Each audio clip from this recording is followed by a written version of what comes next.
grass on it. I'm just running. For those of you before you bring it to me. What does it mean? You know, I was driving on the motorway and there was grass on the motorway, and then I see a snake. And the snake runs away, you know, and I'm thinking... Hey. Did it have legs? No, it didn't have legs. It just, it slithered away. Okay. It slithered away, and I was wondering, my brain. What can I woke up in the morning and I was smiling. I said, what kind of crazy dream is Why this? would you dream about, why would you smile about a dream about snake? But remember, a couple of weeks ago, I went to Volta region and I took some pictures with me wearing a python like a headphone and then one on my neck and then one on my hand. So you remember my favorite comment? What? Only an Agbe man will do this. Yeah, even the Agbe people are afraid of it. So I was wondering whether the snakes have come to visit me again. No, thank you. They shouldn't. Just follow him to his house, okay? Don't come to GC. For those of you who interpret dreams, I'd like to know what it means. When you see a snake in your dream, what does it mean? 055-556-1030. The pastors are coming for you. I want to hear them. At least you're not 80 and you just want a cup of tea and bullfruit. Bullfruit. You see how blessed we are. Yes, some of the many blessings that we take for granted. Today on the program we'll be reminded of why we should be thankful and why we should help other people as well. So we are focusing a few minutes on a woman who one of my colleagues, Beatrice Senaju, met in the course of her work, and then she brought her issue up into the public domain, and she got some help. So that's some exciting. Looking forward to that. Yep. Ghana police is wild. Now dogs all come inside. Don't mess with Dampari. Dampari will catch you. So we've got some dog business. They themselves titled the release "Who Let the Dogs Out?" And woof, woof, woof, woof. We need to play that song just for the Ghana police today. And then we have a Shatawale in the news. We've got Funny Face in the news, and it all has to do with the police. We'll be giving you a little more on that on the trends this morning. So you stay tuned. I was flipping through the papers, and the mortuary people say they will go strike. It's mortuary business. It be serious business. It's mortuary business. But we think concern Muslim man with or Muslim woman with mortuary strike. No, it depends. It depends. No, Muslims don't need mortuaries. They don't. It's very not regularly. 24 hours, right? On a regular day, they will. But that would be serious if the mortuaries decide to shut down. So if mortuaries shut down, we'll be in trouble. And if you're a government worker and you don't have a Ghana card in December, you'll be in trouble as well. And we'll be looking at that matter a bit more critically on the program today. So the unions are not happy. They are saying this is not the way to go, but the Controller and Accountant General is emphatic. It will not delay or reconsider the decision. It will go ahead with it as scheduled. You have your Ghana card, so you are safe.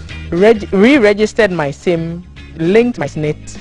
Law-abiding citizen, thanks to my international producer. Okay. The whole world. I'm yet to connect my SIM to my Ghana card. But I understand you can do that on your phone. On your phone. It's fantastic. You should contact our international producer. She has the answers to all. When in doubt, ask Cynthia. I'll do that today. The show is brought to you by Awake Purified Drinking Water, Shield Acrylic Paint, Adunko Next Level, Energy Drink, Premium Caftans by Stallion, Outlook. We've got Etetugo doing things for us. We've got Cheesy Pizza doing things for us. Who else is doing things for us? Valerie is doing things for us as well. Do things for us, Valerie. Do things for us. Right, good morning. So, Kaf, I think I will interpret your dream about the motorway. Okay. It means every morning when you're coming, you know, it signifies that I live in Tema, so I use the motorway. Yes. So every morning when you're coming, you have to bring me wachi and a drink. Wachi. That's what it means on my side. Okay, all right. Right. Okay. So I know a great wachi place. They are there at 4 a.m. Okay. No problem. No problem. Right then, so guys, our show is interactive. You can join us by our WhatsApp number 055-556-1034 and join our conversation. This morning we'll be keeping an eye around the Ashaman, New York area. Ashaman has weird names, and they will be going to the Accra Psychiatric Hospital intersection as well. We'll be keeping an eye and bringing you up to speed with traffic updates from parts of the capital. Also, we'll be having a conversation, the GBC collaboration with UNICEF. Today's discussion will be focused on adolescent mental health, and so you can begin to get your phones and everything ready to get ready for that conversation. And then also we'll be talking to Ghana's first musical therapist, guys. So that's a conversation I'm looking forward to later on my side of the couch, which is brought to us by Kind Ketsi Airtel Tigo. Today the trends, we have lots and lots and lots and lots, and so stick and stay. You need to be there for our media trends. I'm handing over to the guys because we have a lot in store, guys. Handing over to Valerie is just gearing to go. Yeah, to go. Valerie, when your therapist comes, please ask, is it a him or her? her. Ask her whether you can use Palogo to do musical therapy. That's my question. Why? Why Palogo? Palogo is a form of music. I'm guessing people might need therapy. I'm guessing any kind of music, depending on who you are, can be therapeutic. Really? So. Rock music can be therapeutic? Well, what I learned when I was researching says that if you're sad, don't listen to sad music. But we tend to do that a lot, don't we? When you're sad, you listen to sad I have music. a friend, Priscilla would say, if you're going through any kind of breakup, there's a certain UK artist, a female, I won't mention because don't listen to this girl's song because Adele. Yes, Adele. Adele. She can't sue us. Come on, Wisdom Nugget. Let's go. What are you talking about, Wisdom? Respect people of different faiths. That's what Dr. Kofi Osei Kusi is telling us this morning. Let's have it. We've mentioned your name, Adele. Good morning to you. Always very exciting. Always very humbling for me to serve you the Wisdom Nugget for the day, because a nugget a day keeps all the problems away. And today we're talking about an important nugget. All of them are important. But today's own is especially important. We're talking about respect for people of other faith, or respect for people of different faith. Diversity is the beauty of life. And we may all not believe in the same thing, or we may all not have the same kind of religion. But what is important for us as a people, as a nation, as a society, and as a world is to be tolerant. And tolerant for people of different faith. Tolerance is a key nugget of wisdom, because without tolerance, there will be chaos in society. We will all not see the world from the same angle. And in fact, if all of us could see the world from the same angle, I think it will be a very boring place. There will be no creativity. There will be no innovation. And so perhaps nature designed that there are all kinds of different kinds of perspectives to life. And the wise person is the one that is tolerant, is the one that respects people of different faith. I'm a Christian, but I can tell you one thing. I run a foundation for young people that supports and invests in young people for over 10 years in this country. You know what? How did I start a foundation? It was one day, actually, I was watching GTV about 12 years ago. I was watching GTV in this station, and there was a Muslim cleric that was speaking on GTV. And on that particular day, he was talking about kindness. He was talking about kindness and being generous, and he was speaking from the Quran. And even though I'm a Christian, I wouldn't normally listen to that. I was captivated by, the insights that he was sharing. And because what he was saying was actually true and runs across all religions, I listened to that person. And after listening to the gentleman speaking, I was so inspired to get out there and start a foundation that helps people. So you know what? By just being open-minded sometimes. I'm not saying you lose your faith. I still hold on to my faith. But there is nothing wrong with being tolerant to other people, listening to other people, and you know what? Respecting what other people believe. We don't have to believe what other people necessarily believe, but we can respect them. And when we respect the beliefs and the faiths of other people, there will be peace. We're going to get wiser. And we're going to be able to perhaps see the world from a different perspective. So as you go through the day, please be tolerant. Be tolerant to people at your workplace, at your school, wherever you find them who have a different faith. Be tolerant to them. Don't bamboozle them, with your religion and your faith. Be tolerant to them. And guess what? The world will be a better place for all of us. And I wish you a fabulous day. And I can't wait to see you again on the Wisdom Nugget for the day.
Thanks for staying on. And Val and Kaf, let's do some social media trends. Was it just yesterday or a couple of days ago that we were talking about Funny Face and all the stuff yesterday that actually he was going through, and we hoped that he was going to get help.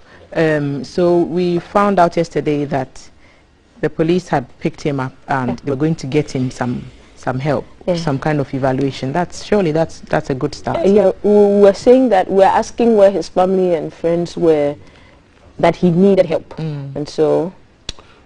Well, this is the Ghana Police Service statement on Twitter.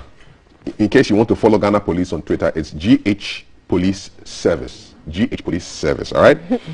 Funny Face in police custody for allegedly threatening some individuals. The police have today, Monday, 18th October, so that was last night, at 10:14 p.m., arrested Benson Nanaya Udubating, popularly known as Funny Face, for allegedly threatening certain individuals via some social media platforms.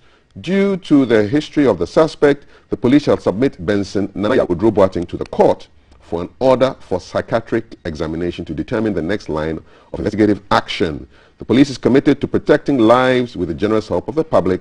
We want to assure the public that we shall not take anything for granted in the interest of public safety. So this is from the Ghana Police Service. So in the Twitter. interest of not taking anything for granted, yesterday following another, internet frenzy, at least on Twitter, that Shatawale had been shot.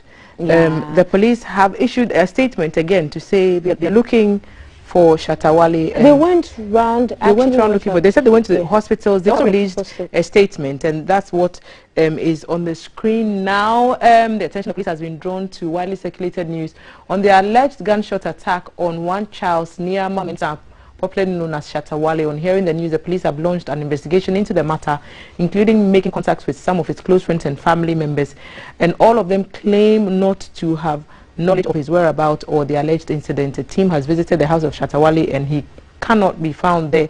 Over the last few hours, the police have searched and continue to look for Shatawale at hospitals in Accra. Whilst we continue our investigations, the police is appealing to the public to provide any information concerning the whereabouts of Shatawale to the numbers. And the police emergency number 18555 is there, and another number as well. 191. So Shatawale, the police is looking for him, and they hope that he's safe. He just celebrated his birthday over the week, or was it on Monday? And no, Sunday. We saw Shatabration trending, but then you remember there was a pastor. I hesitate to say this, who had prophesied or had predicted that on the 18th of October that would happen to a musician called Charles, and he's really popular. Now people are asking, is this all a publicity stunt? Well, if it is, it's not. It would be just going too far, wouldn't it? Why do you guys even call these people men of God? These are gods of men. They're so-called. I'm not about to. So Dr. Kofi Osei-Kusi says we should be tolerant of people with different faiths. But when the person is of the same faith as you and you still do not recognize them, then you know that it's not Christ-like. Okay. Do you share the same faith with these people who just prophesy doom all the time? The Christ I know, but the pastor I don't know.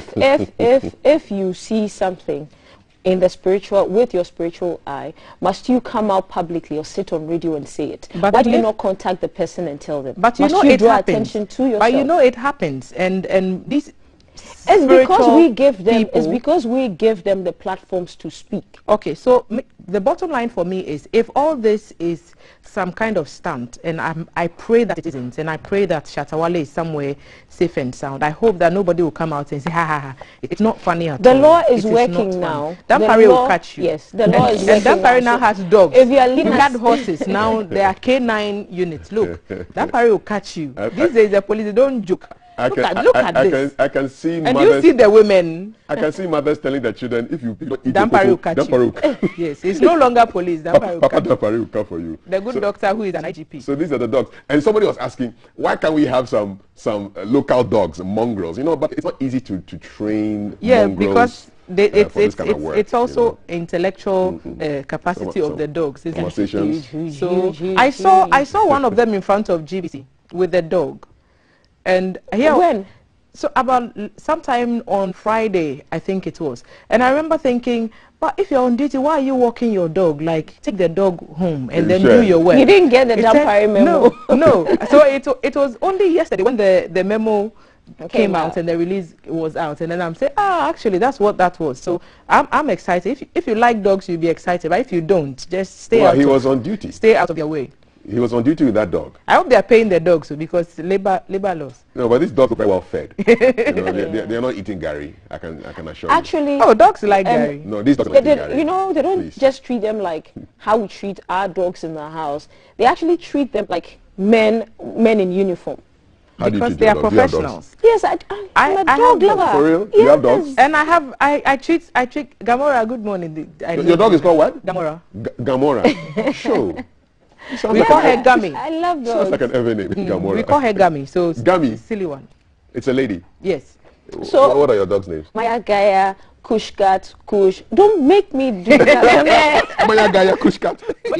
Okay, so the dogs are part of the Ghana Police Service now, and they are, like you're saying, they are going to be treated very well. As men in uniform, yeah. But we know for a fact that's an interesting question, and it's something that if you're a police officer and you know about this, tell us if the dogs have ranks. Like, are they constable, inspector? No, they don't. No, they don't have ranks, but they treat them as men in uniform. So if you're referring to one of the, say that's Tiger, it's okay. Inspector Tiger, sit. No, they don't allow the dogs to interact. That's really interesting. They don't allow the dogs. They might treat the dogs well, but they won't put their names on the payroll because our finance minister says it's full. There's no space. No Ghana card for you. No, if you whether they have Ghana card or not, the payroll is full. That's our finance minister. So our very fine finance minister, the man in white, always in his iconic color, he says the payroll is full. So venture into entrepreneurship. So hey, create your own jobs. Yes. This is very nice to say. So does that mean that government is not employing? What does that mean for recruitment and the security services and all that? I would want to find answers to those questions. But yeah, that's what our bean counter is telling us. So that's what it is. He holds the purse. Okay. And he says, it's full. Space bed. Space bed. Space bed. I am. Just before we go off, I told you about my dream. Okay, let's read this. There are a lot of people who are over 60 years still on government payroll, taking home huge salaries, but my finance minister can afford to say there's no space bed. It's no ball. Okay, make you no ball. Make you no ball. The government payroll is full. Venture into entrepreneur. And your last salami. The entrepreneur said we're already there. So now you know the king of boys. You have you seen? No, I don't know him. Oh, okay, you should see that. That's the end. Okay. When you should see the iconic Nigerian.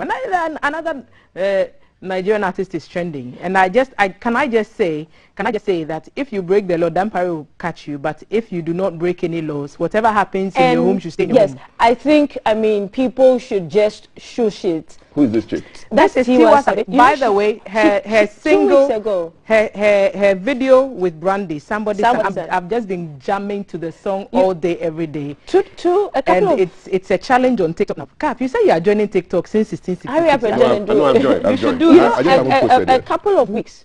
I think a week or two ago, she was on a radio station, not here in Ghana, and then she said that somebody was trying to blackmail her, saying they were going to put her tape out there. What kind of tape? Sex tape out there. Okay. And then she says, well, yeah, go ahead and do it. And then the person goes ahead brazenly to do it. And people are going gaga overseas. So, let's just stop this. Ghana is on trend on Pornhub as the #1 on Pornhub, and everybody's going gaga over. And the secondary school girls yesterday, Kobe Che made a very, very, I felt videos. I felt ashamed that you Google Ghana secondary school girls, and those are the images that come up. Mate, don't let's do this. Let's not do this to people. It is unfair to women. It is unfair to everybody. What happens to people privately should remain private. I mean, if she had done it, if she and the person did it outside, then we have. But she did it inside, and somebody decides to leak it, and everybody is happy. I mean, let's stop. Anyway, do you have any cheesy quizzes? Yes, yesterday we asked a cheesy quiz question, and we asked you what Ghana's population was. Some people were sending some weird numbers. I don't know where where they were getting their calculations, but you know, we just had a population and housing census, and so the official answer to that question is 30.8 million. If you sent us 31 million, please, where did you get the other 200,000? We are 30.8. Don't inflate our figures. The finance minister said there's no space on the paper. Don't add ghost names to our our population. Okay, so that's 30.8. Yesterday's question, what is Ghana's population? Answer is 30.8. And the winners that we chose for yesterday, David Akoli from Asylum Down, Edem Seno from Medina, and Alexander Afu from Kukumlimle.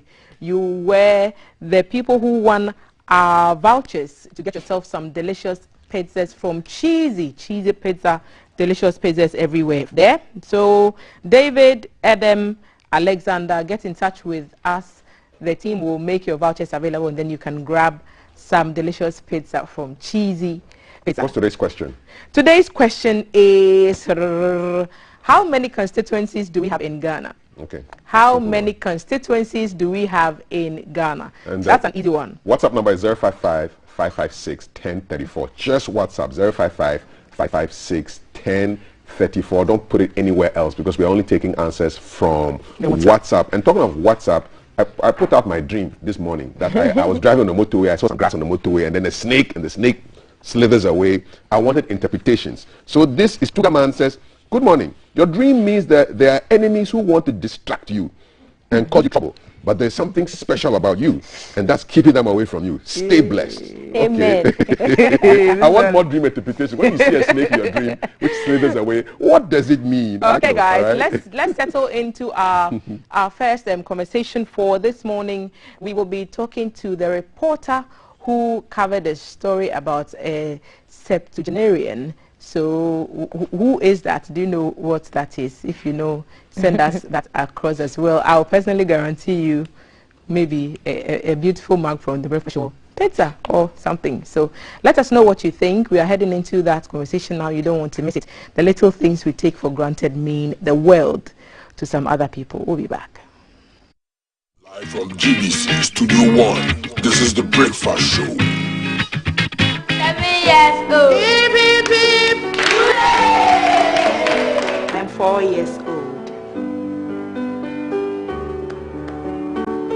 We are 12 years old.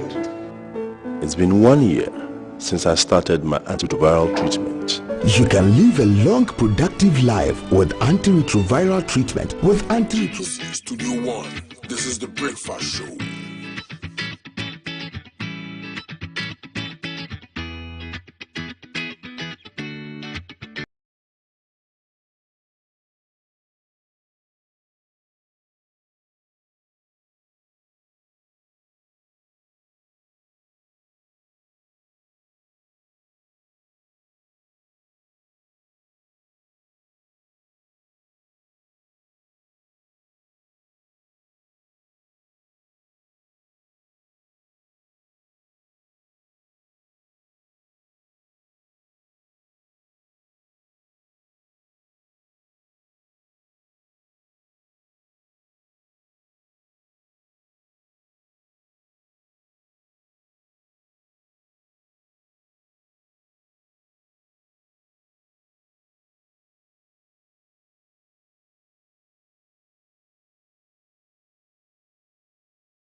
Thanks for staying on, and we are on the yellow couch. We are about to have a rather insightful conversation with one of my colleagues who followed a story. She persisted, she went back, and she went back for more, and she made sure that she got the results that she was looking for.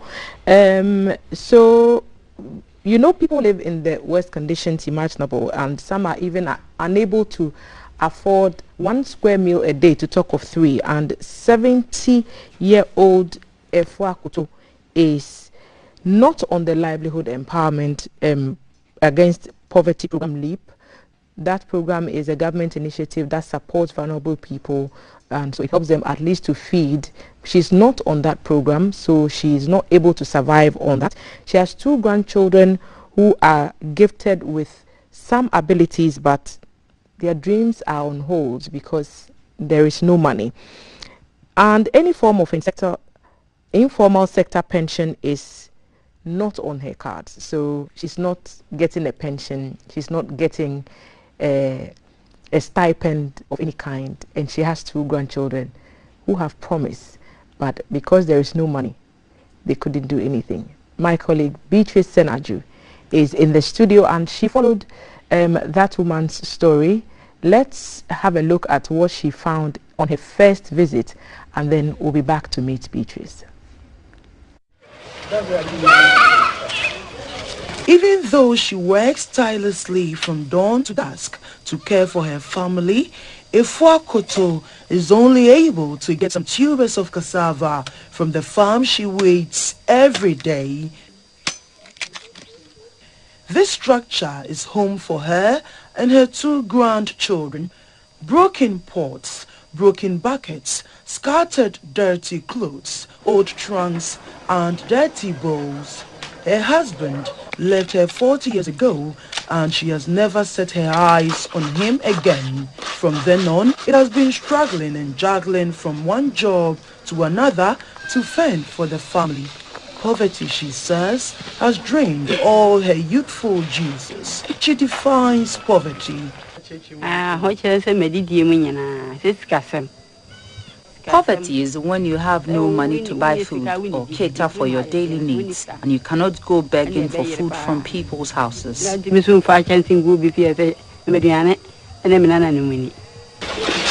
Efua rises at 4 a.m. She returns home at 3 p.m. with some tubers of cassava or 10 Ghana cedis.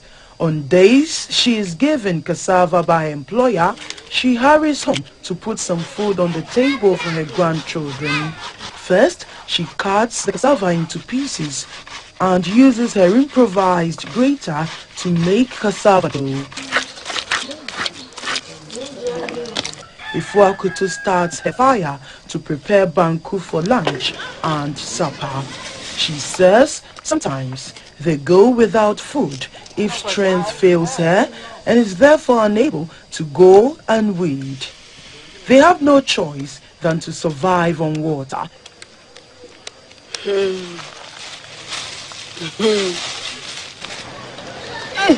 Efua has 2 children who have both left for the city in search of supposed better living conditions. Many times, Efua is left to battle life alone. She cleans and does many domestic chores alone. Efua sometimes thinks back on her youth when she served a relative in the city. She says those were dark days and draw tears. Life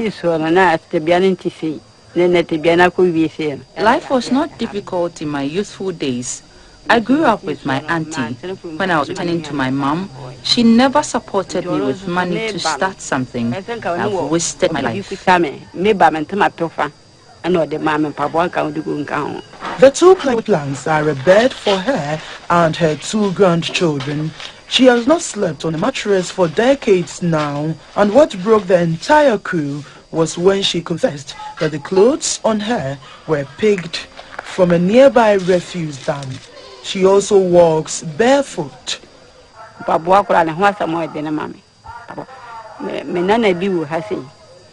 don't even have a pair of slippers. My grandson gave me his deceased mother's slippers, but it is also worn out.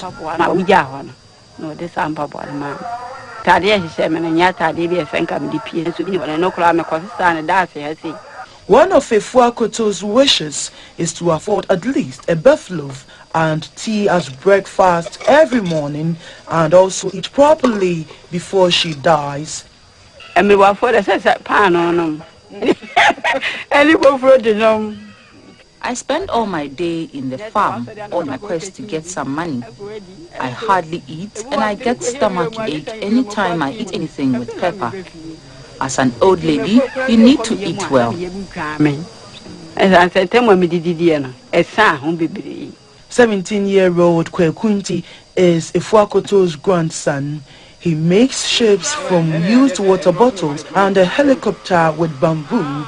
He dropped out of school many years ago due to financial constraints. Kweku has a wish for his grandmother. Our house is very weak. On a rainy day, we have to vacate the house till the rain stops. We are afraid it will collapse on us. We need help. This story so moved our team such that we contributed and bought a few items for her. There are many people with similar stories to Efuakoto's across the country.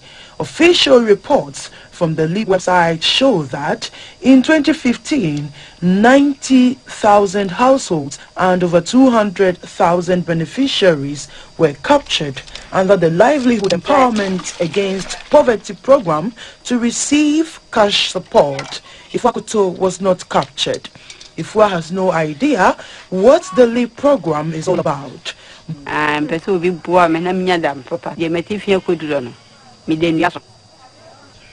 need help from others to better my life. Even the mattress the children sleep on was picked from the refuse dump. It is infested by bed bugs.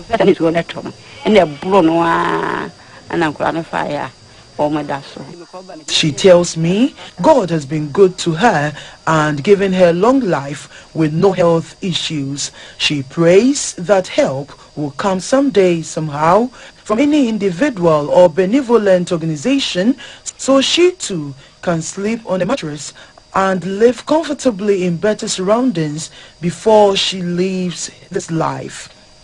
If you can, do extend a helping hand to Efuakoto because together we can hold each other up, especially the most vulnerable. Beatrice Sanaju, GBC News, Dadiase. And Beatrice has joined us in the studio. Beatrice Sanaju, our award-winning journalist. Good morning, welcome. Good morning. So thank you. You went to Dadiase because you're one of our features reporters, and you went to do a regular story as you always do, traveling across the country. And how did you come to this woman? How did you hear her story? It's amazing how I met the woman, Efuakoto. I actually wasn't going to do a story on her. I traveled to the Atria Mountains to unravel the mystery behind the prayer mountain. In fact, it's about to be premiered soon on all our channels. And when I was descending, you cannot carry your stuff because of the steep nature of the mountain. So someone have to help you. That's an indigent will help you carry your stuff. Then obviously they will take a fee for that. So the boy, that was the grandson of Efuakoto, was the one that carried our stuff. And I was even telling my cameraman, Francis, that the things are too many, so we should take some of the things out. So I took Francis's tripod, and the soundman also picked his bag so that the load will be minimal. So Francis was taking the lead because he needed to take shots of me descending for the documentary. And when we started, then he was like, oh, I'm talking to this guy. I think, Beatrice, you should be interested. He's able to invent helicopters and ships, and he moves. He puts in batteries and motors, and it works. So I think you should do something about it. And I told him, okay, since I have a lot of things on my plate, I will talk to the boy myself. So I started interrogating him, And I told him I don't want to go to his house or wherever he's doing the thing and not see anything for newsworthy, because time is money. We need to finish and go. And she said, he was like, oh, Ma, everything is fine. I'm doing it, and everybody comes to our house to see it. So that was where I met the boy, and the boy took me to the house. Truthfully, he was doing it, and he did a ship, a miniature one, and we took it to the river, and he started it, and it was moving, floating on the river. And I saw the woman. At the time, she was back from the farm, and she was grating her stuff. When I look at the surroundings, I know how poverty looks like and how it feels to be down there. So when I was looking at, I was just looking at her, and the way she grated the stuff, the way she was using her bare hands to scoop the banku from the fire, how hot it was. I was wondering, why is she not having utensils or all those things? What's happening? And when I went closer, I realized that even the pot she was cooking in there were holes in it, bigger ones. And she wasn't even using the normal bankuta that we used. But she was using a wood I think she picked from somewhere. And I realized that all the things around her were not in a good condition. So I did the story on the boy anyway. We took the shots, and I went back to the hotel room, and I took a nap. So I had a dream. I was having flashes of her, like what I saw and how the story should look like. So I called my cameraman, Francis, and he came into my room together with the sound man, and I told them that, Charlie, I think we should go back to do a story about the woman. I think we can do something to help her. And he was like, okay, whatever you say, I'm in for it. Then I told him that this is what I saw. So when we go, he should take details of the woman's face, the eyes, the hands, the feet, and all those things. And he did. And when I came back to Accra, I actually didn't know the angle to take. So I did other stories, and I kept thinking. And one day, I think 1 a.m., it was 1 a.m., then the ideas started dropping. So I just picked my laptop and I started typing. I got it done. I sent it to Auntie Aku via her mail. That is our head of news. And she also edited and sent it back to me. And that's the outcome of the story you saw on the screen. Wow. Yeah. For someone to live in such conditions, and it touched you, you felt it. Yeah, if and you felt you look had at to tell that story. Yes, if you look at the building, it's the madhouse. Yes, we know people live in madhouses, a lot of people, and some of them even plaster it with cement in the rest. But this one, portions of the building were broken. Even the roofing was almost off. So I was wondering, if it rains, what will happen? Because when you look at the thing, there's no proper foundation for the building. So and the fact that the clothes that she even wears, she picked them from a refuse. Yes, that one was another story. In fact, you'll see that one too shortly. She picks them from cups, from plates, from spoons, everything on the refuse dump. Everything on the refuse dump. Guys, say something. You are just quiet. The story is okay, gripping. so you went back. Yes, and you went and you said, you know what, there's more there to be told. So Beatrice went back to Mame Akoto, and she did a second report for GBC News. Let's look at that and then we'll be back. So was not at home when our news team went knocking. We were directed to all possible locations she could be, and as usual, she was dumpster diving. She was scavenging on the refuse dump. She had found, in her words, usable clothing, cups, and other items. When news of our arrival got to her, she hurried home and was elated to see her newfound friends.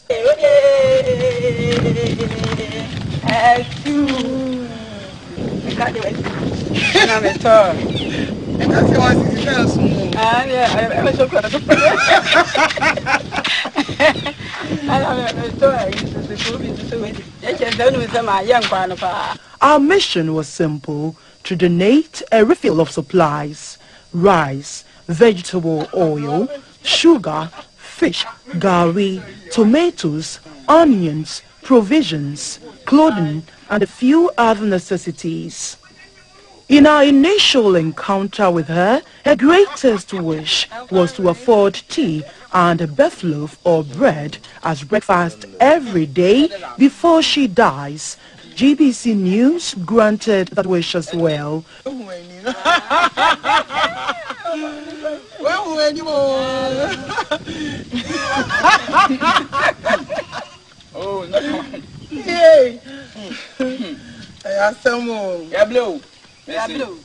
We also gave her some cash for her daily upkeep till our next visit.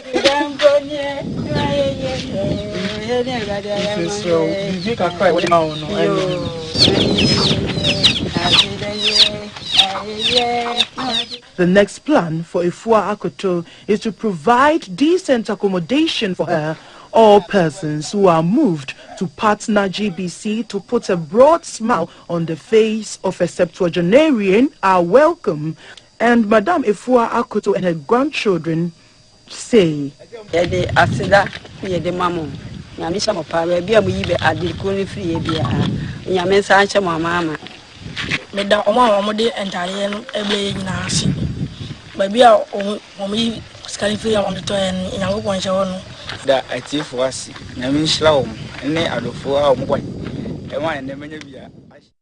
all right. Wow. So who organized all that stuff, man? The items, the donation. Okay, so what happened was that after the story was aired, I posted it on my social media, Facebook and Twitter and Instagram with together with LinkedIn. But amazingly, a lot of people were touched, especially on Facebook. So someone will text or send a message that I have 50, I have 100, I have 200, and all those things. So the money came in, and we bought the stuff, the first things, and my colleagues too in the newsroom, some donated their clothing, and my bosses also supported with rice and all that. And it was an amazing trip. When we got there, her attitude of gratitude alone is something worth emulating. Attitude of gratitude, wow. Yeah. How did she express her gratitude? Singing praises to God and praying, even for every person, each person that donated, to ensure that she will even get a beef loaf or a bread to take, because that's her wish before she dies. We know it as bofruit. Yeah, okay, bofruit. AKA bofruit. Wow. Okay, bofruit. So, and that was the first time in a long time that she was enjoying. She hadn't had bofruit. Bread. She can't afford just even 1 cedi. Wow. Bread. Yeah. Look, bread is even. I got teary the first time I saw it aired, right? And the wooding, she had a piece of wood, and she had just cleaned it. You could see that she just scraped it with a knife or something, and that's what she used to stir the banku. And then she was putting the whole banku in her palm. Whoa. So somebody like this who has seen bread and tomatoes, I mean... Yeah. Well done. Good job. It was an amazing trip. The soup. Oh, that's what got me. The soup. You look into the pot of soup and you see your reflection. There was no pepper in there. There was no pepper. So this is what she used for the soup: water, and she picked 2 pieces of pepper on the floor somewhere, like it was just damped, and she grinded it on the whatever, and put it inside. That was it. No meat, no fish. And that's what they had with them. That's what they had. Got me. Yeah. So I was touched. In fact, I was tearing up. The entire team we were all tearing. So I decided that, okay, Charlie, we cannot live like this. Let's do something. The first visit. So the sound man and myself left the cameraman to do the filming, and we went to the market, bought tomatoes, meat, and salmon, and all the other items that she needed to prepare a decent meal. So how long between the first visit did you go back to do the second? The second, what was the time frame? It was like 3 weeks. Okay. 3 weeks and in that time, obviously, because whatever you had bought for her would have run out. Yes. So she went back to the business of bring cassava back from the farm. Every day she does it. In fact, even if when we gave her the items, she was like, I have not seen this for a very long time. Like, have these things as my own. Where are her children? Because we've seen grandchildren, but where are her two children? She has 2. And for, I don't know how to even express it. I don't know whether I would say they are not responsible, because we don't know where they are, because the mother doesn't even know where they are. She said they were going to look for a job in the city. Being it Accra or Kumasi, we don't know. Okay. And I'm praying that maybe through these stories, they might see and just go back. That their mother is back there waiting. So her 2 grandchildren who are living with her, are they from her children who are females or males? If they are male children, then where are the mothers of her grandchildren? That's another question. You can see that you can tell right from the beginning that it's not as if these children were born in a proper home. I don't know how to describe it, but the woman is having a boy, a man and a woman, two children. Okay. Yeah, so one from the girl and one from the boy. Okay. Yes, so I was asking the children, the grandchildren, how do they cope? Have they seen their mother? Like, how do they cope? How do they feel? And the eldest was telling me that the first time he saw the mother was raining insults and curses upon him, that is because of him that she's suffering. So she left. So even in the subsequent story that we will be watching soon, you would see that the boy was saying that if was like, if you give birth to your child and you can't take care of it, don't rain curses and insults on the person. There's a third story, and that would be the last one we'll look at for today, because I'm sure you'll go back to Mame Fwakuto, but let's see what Beatrice's story was able to get for this woman and her children. Was going about her normal routine when our visit caught Ifwakuto off guard. It was a big surprise when she saw the cameraman. The trick was to make her believe he was just passing through and decided to check up on her. She then quickly started to tidy up her compound.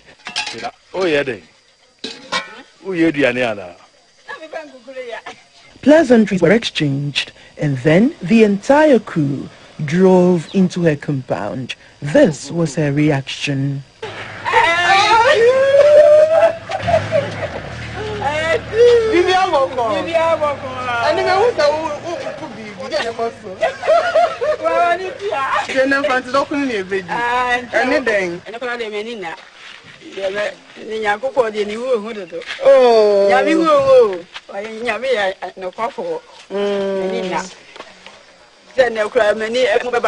Words could not describe her shock, and she did not know how to express her joy at what she termed as an important visit to her.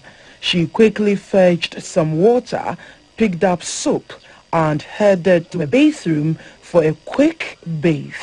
When her preparation was over, the team surprised her with some goodies. This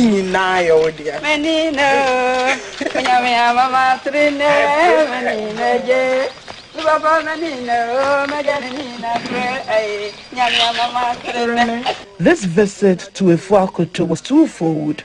First was to donate some clothes, foodstuffs, utensils, and many others for her upkeep.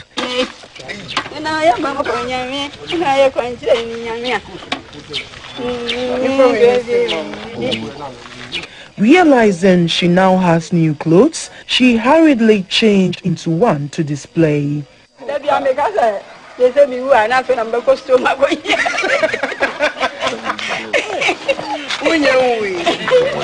The second part of our visit was to see the progress of work on the new building to house the septuagenarian. The project stalled completely due to inadequate funds. GBC News hopes it will be completed and handed over to her before Christmas. I'm pleading with willing philanthropists to help me to get a decent accommodation. We suffer anytime it rains. Ifuakoto's two grandchildren, Kweku Inti and Seth Inti, also had some of the gifts. They thanked all who supported the cause. Don't hate your child, even if you can't cater for them. I thank anyone who donated.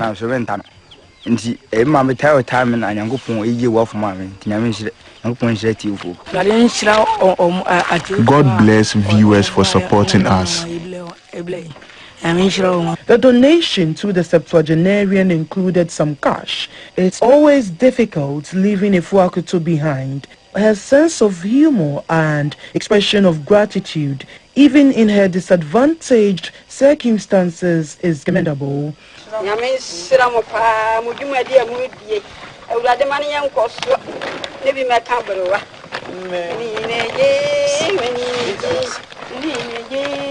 The team made sure her old clothes, picked from the refuse dump, were set on fire. We can all make the world a better place by helping each other, starting with a neighbor. Ifuakoto is our focus today. Do extend a helping hand if you can by partnering with GBC News to complete this building project for Ifuakoto. All donations from cash, roofing sheets, cement, wood and other building materials can be sent to the GBC newsroom. Please help put a smile on the face of Ifuakoto, the 70-year-old who will be content with a cup of tea and a buffalo. Beatrice Sanaju, GBC News, that they are safe. Beatrice, so now you're smiling. When we started and you started narrating the story, everyone on the couch was quiet, and I remember just turning to them and saying, "You guys, like, say something." I'm just yelling, but it's really a compelling story, and you've been able to start building a house for Ifuakoto. How far do you want to go with this? So we are looking at putting up a one-bedroom apartment together with, that means washroom, obviously, and if we get funds, we will add a kitchen to it. And we have a mattress, a bed ready, that when we are done with the building, we will just finish it halfway for her. And we intend setting up a business for her, so that she wouldn't rely on others or maybe calling me for money. She can get something out of it to take care of the grandchildren. So are the boys in school? No, it's only the youngest one that is in school. But this particular visit, the boy was telling me that he wants to go back to school, and that if anyone is willing to pick them, they would go to school. So there's you're like a DC, right? You're providing a housing, education, business. I mean, wow, so proud of you. And there's a number you want to put out in case someone wants to help. Yes. And Beatrice is doing this. Nobody's sponsoring her. And we all need to just rally around and support a worthy cause. And the number you can send that help to, she'll make that public. Yes, 026-8526-496. 026-8526-496. You can send donations, being it cash, to this number. We will be glad, and we will make mention of your name.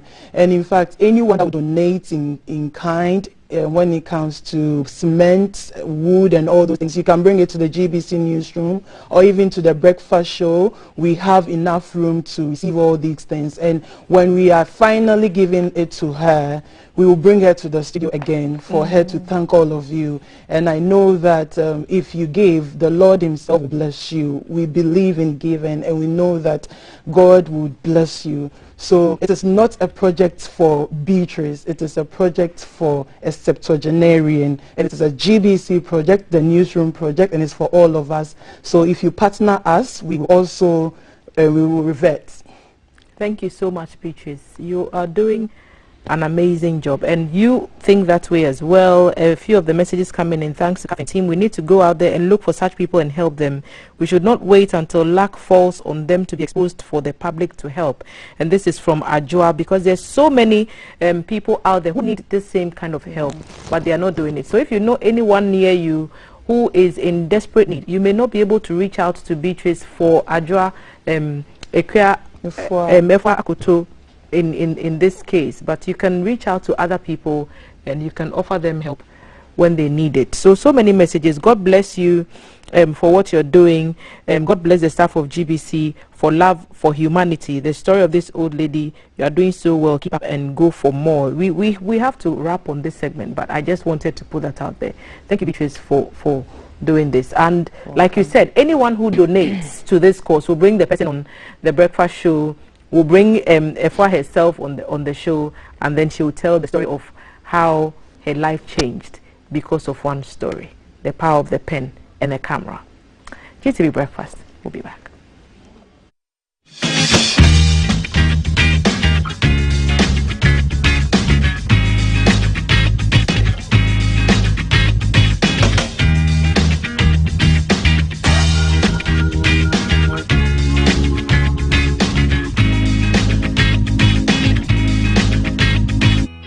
From GBC Studio 1, this is the Breakfast Show.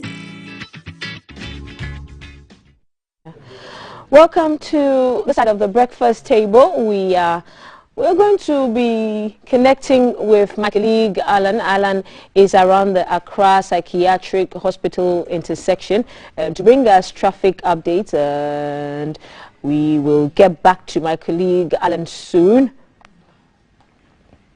And so still to come, we are going to have a sit-down.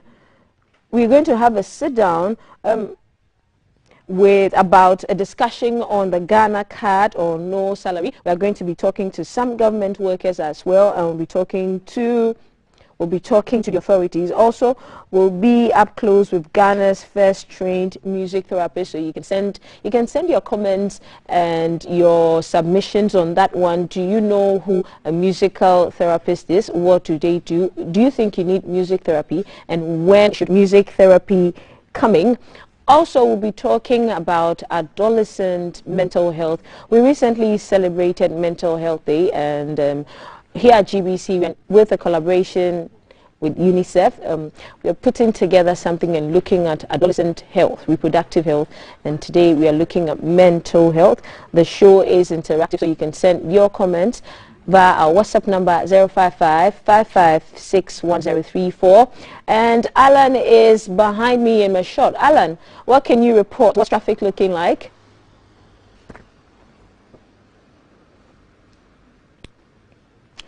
And there Hi, he is. good morning, Valerie, and welcome to the Accra Psychiatric Hospital. Interesting how we're looking at adolescent mental health and having to come to you from this part of town. This intersection is really very critical and important, especially to those of us who live in Accra, because it is that intersection that connects Accra North to the central business district of Accra. And so northwards behind me is traffic coming in from Asylum Down and its environs, headed for the Accra business district that would be heading southwards. And then if it turns eastwards, then you'll be heading towards the Ridge Hospital, the National Cathedral in progress, and also the Parliament of Ghana. We're currently looking at a flow. This intersection would normally be very much teeming with traffic at this time of day. However, it looks really very calmer today. It may be because there isn't much going on in this part of town, and for that matter, there isn't much traffic making its way towards this part of town. What you can see, however, in the general direction of the Ridge Hospital and also in the direction towards Ghana's Parliament is traffic coming in from that side of town, and this may possibly be coming in from parts of Kanda, parts of Ridge, as well as the direction of Ghana's Parliament. In this case will be from Osula and its environs. The traffic lights are very much functional, and so what you have is a 3-minute wait and traffic is set to go. You have those waiting to turn towards the Barnes Avenue, in which case going towards the Accra Technical University area, as well as the Central Business District, in this case, Tama Station or Makola. This traffic is quite stational where it is, and they're waiting on the red, on the green to go. It will be interesting to note that what we normally have is Okada jumping red light, but there is very little to that effect at this intersection. Why? Because for some reason it appears Okadas are very much decent this morning at this intersection. We're saying this on authority because it is very commonplace to find Okadas jumping red light at this particular intersection. As I mentioned, decency this morning is something to write home about on the part of our Okada riders. Let's now pan to Barnes Avenue and look at traffic coming in from Thames Station and parts of the Accra Technical University area, and also the Trade Union Congress area into this part of town, possibly turning towards Ridge Hospital, Accra Psychiatric Hospital, towards Asylum Down, or possibly will be turning towards the Cathedral part of town, and then we'll be heading towards Adabraka. We're panning round towards taking traffic from the Adabraka end of town, approaching this intersection, and you would realize it is relatively vacant. There isn't much traffic activity on this stretch of road. As I mentioned earlier, once again, it may be due to the fact that there isn't much activity from that part of town approaching this intersection. This intersection not only has commuters but also pedestrian activity, and a lot of hawkers activity take place on this stretch of road, most often in the mornings and during brunch in the day. The situation here this morning isn't as a hustling and bustling one as you would normally have it. It is relatively calmer and traffic is actually smooth flowing. The skies, I must mention, looks a bit down, and there may possibly be rain. And for that matter, if you're stepping out of your house this morning, be minded that as the sky looks, there may be a likelihood of a little rain, that is if we're lucky to have it.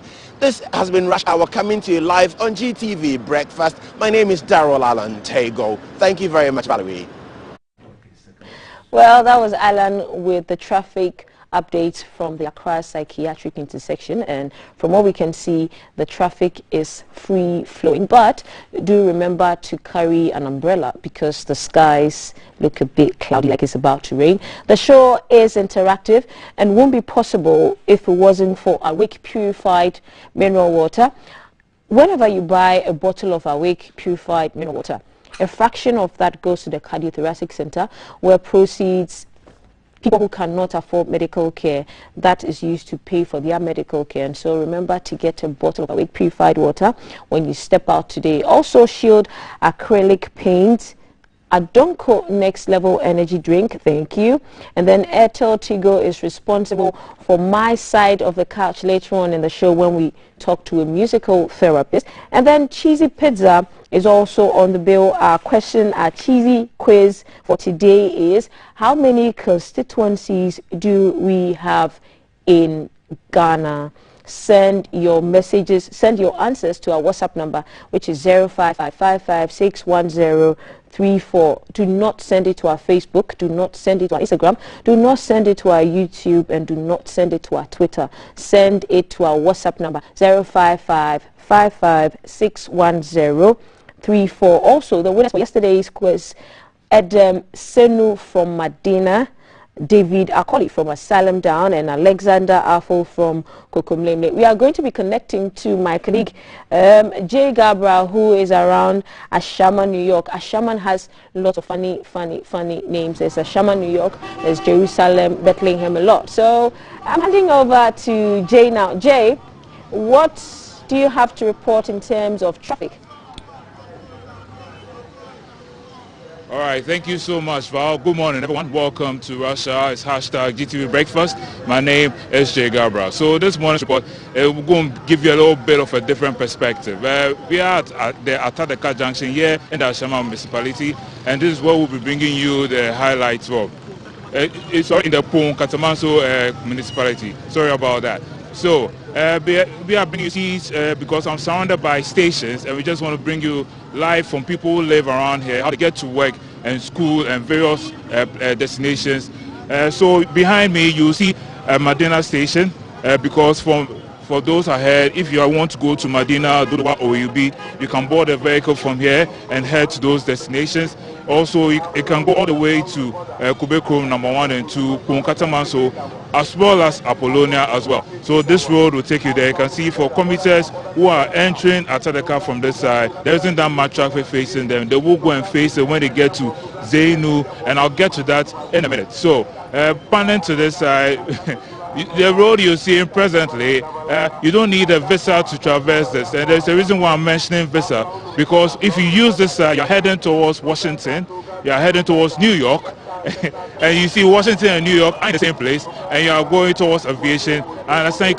it takes you all the way to Michelle Camp. You can see from the road network that it's very, very terrible. And based on how the rains fall and everything, maneuvering on this road, road users who traverse this road, they find it very, very difficult. They complain a lot. And you can see the school kids who also have to make their way, and with the vehicles passing the way they do right beside them isn't really safe as well. So you can see the Okada riders also standing by for their passengers. The other station isn't as busy as it's supposed to be at the moment.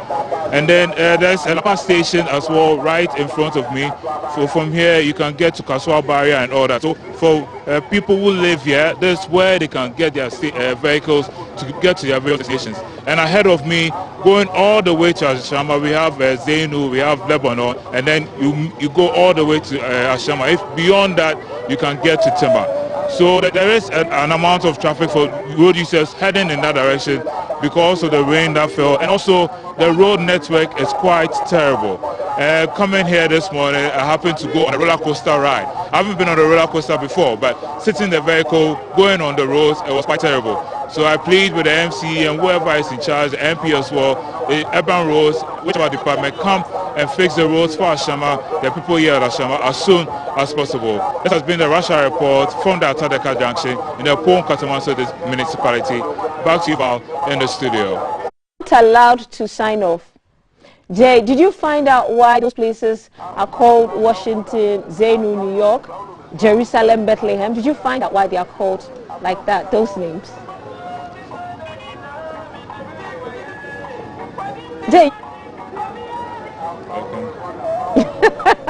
Okay, that was Jay being coy, guys, and so that was Jay being coy, guys, and so the hashtag to follow is GTV Breakfast. We bring you more of such, and CAF is getting ready to have a sit down to discuss what's trending across the headlines, guys, and so still GTV Breakfast. We're taking a quick break.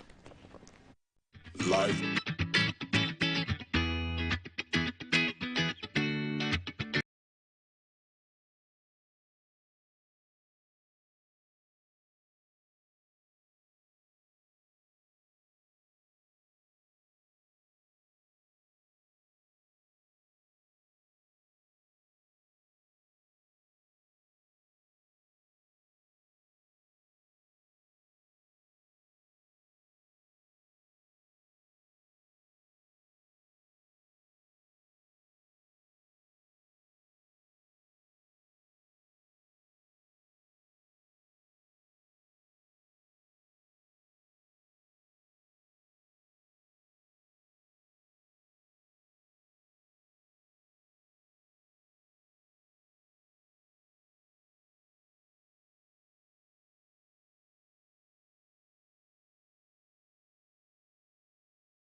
This water is coming from the gutter. It will make me sick. Your Honor, that is it. Due to the galamsey activities of the accused and his spots, they have polluted all our water body. See, this water is coming from our taps. They have destroyed all our forests, and above all, the activities are killing people. Mr. Eja, you have been found guilty of indulging in galamsey. And since you don't want to mention the names of your bosses, you have been sentenced to 25 years in prison. This is my judgment. Please, I will talk. Mr. Francis is bad. Mr. Martin is bad. Mr. Uzu, please, Your Honor, please. Yenjai, galamsey. Yenjai, galamsey.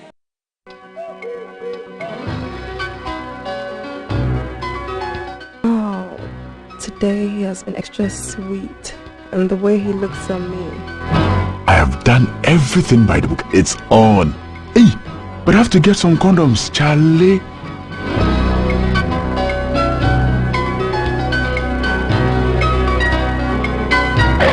Using a condom will protect you and your partner from HIV, STIs, and unplanned pregnancy.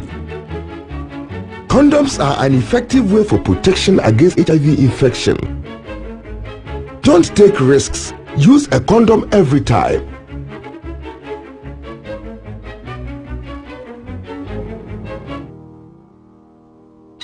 Always come prepared. This alert is brought to you by the Ghana AIDS Commission and Ghana Health Service.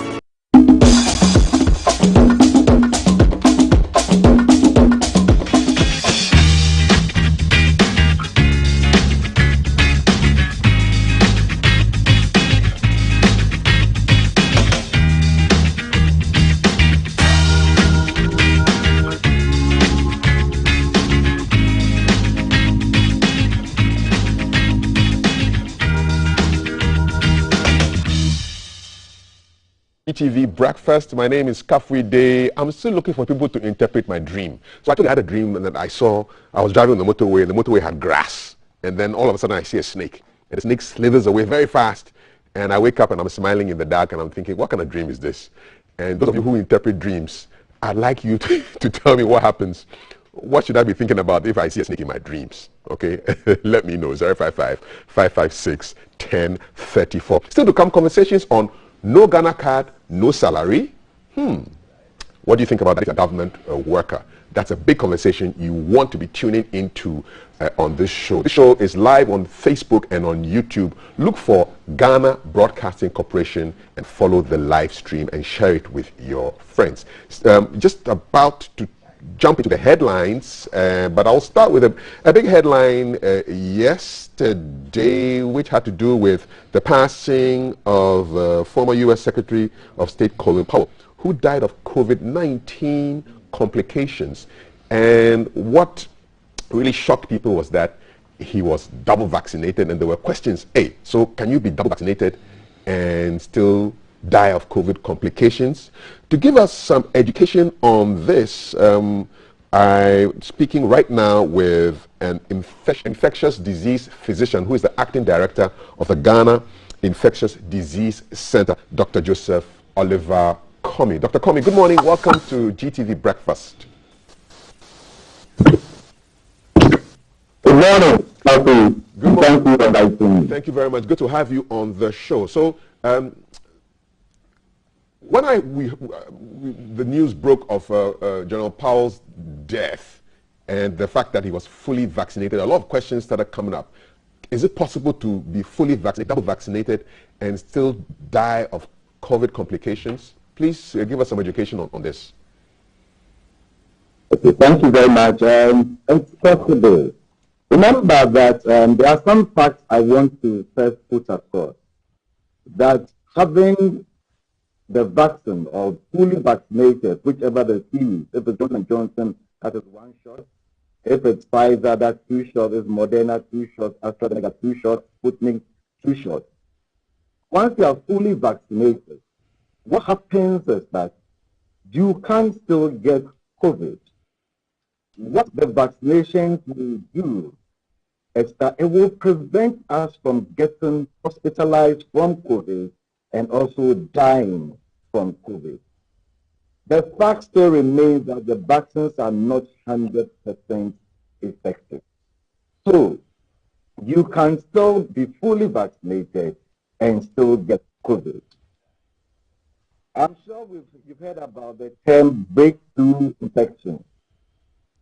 Breakthrough infection came up following COVID, that once somebody is fully vaccinated and gets the COVID infection and has symptoms, that is termed a breakthrough infection. So, Kapri, I am fully vaccinated. If I test and I have COVID, I'm COVID positive, PCR positive, antigen positive, but do not have any symptoms, I do not have a breakthrough infection. This is definitely the kind of breakthrough that nobody wants, really. So you're saying that you can be fully vaccinated, test for COVID, but not display any of the symptoms. Is that correct? Yeah, that's true. So you just have the COVID infection. You really do not have the disease. The disease comes about when you have the symptoms, when you have the complications, when you are hospitalized, when you say you are ill from the COVID infection. Let's look at Colin Powell. Yes, go ahead. Which is to surprise us. Colin Powell was more than 84 years old. Colin Powell had a blood cancer, multiple myeloma. So Colin Powell generally was immunocompromised. And once you are immunocompromised, you may take a vaccine, but the vaccine might not fully work in you. In that case, if you should come down with the infection, it might result again in hospitalization and maybe in your death. So in cases like his, and you're just speculating, does it mean that he may have been exposed to the virus by somebody who was not vaccinated, or somebody who had the symptoms, and then this is how come it was able to attack him and then compromise his immune system? Exactly. That's why we're saying that it's not just important or advisable for just one person in the family to get vaccinated. As much as possible, we should have a critical number of people fully vaccinated. Once we are all fully vaccinated, what we do is we reduce the amount of circulating virus. And then the people who may have immunocompromised states, who may have vaccinated, are yet still at risk of getting infection, will not be infected. Let's say that if people around Colin Powell, majority of the people had vaccinated, I'm sure the circulating virus will be very minimal, and then he wouldn't have had COVID and had a breakthrough infection. So it's not just one person. Kafui encouraging everybody to go and vaccinate. And Kafui's family of 10, only 5 of them will vaccinate. So I appreciate that of a family of 10, about 8 of you should be vaccinated. The critical number we are talking about is about 70 to 80% total population vaccinated. Then we can all say that, okay, once we have this critical numbers vaccinated, amount of circulating virus is little, then our people who were immunocompromised but who have fully vaccinated are less likely to come down with breakthrough infection. Let's bring it home now. In terms of percentages with Ghana, what percentage of our population has either received 1 vaccination or 2 vaccinations? What percentage of Ghanaians have received the COVID vax? Yeah, I shudder when people say 1 vaccination or 2 vaccinations. Kafui, the definition for vaccination is that you should have had your 2 shots if it's a 2 series, and you should have had your 1 shot if it's a single. So we shouldn't even start talking about those who have received just 1 shot. We shouldn't start talking about them. Let's talk about those who have received double shots if it's a 2 vaccine series and 1 shot if it's a 1 series. So I know in Ghana we've done close to about 4%. We are nowhere near the 70% mark. In Africa, we have done 3% as a whole. So we shouldn't be even encouraging ourselves that, oh, we have done some vaccination. We have just scratched the surface. What are the plans to ensure that the numbers increase?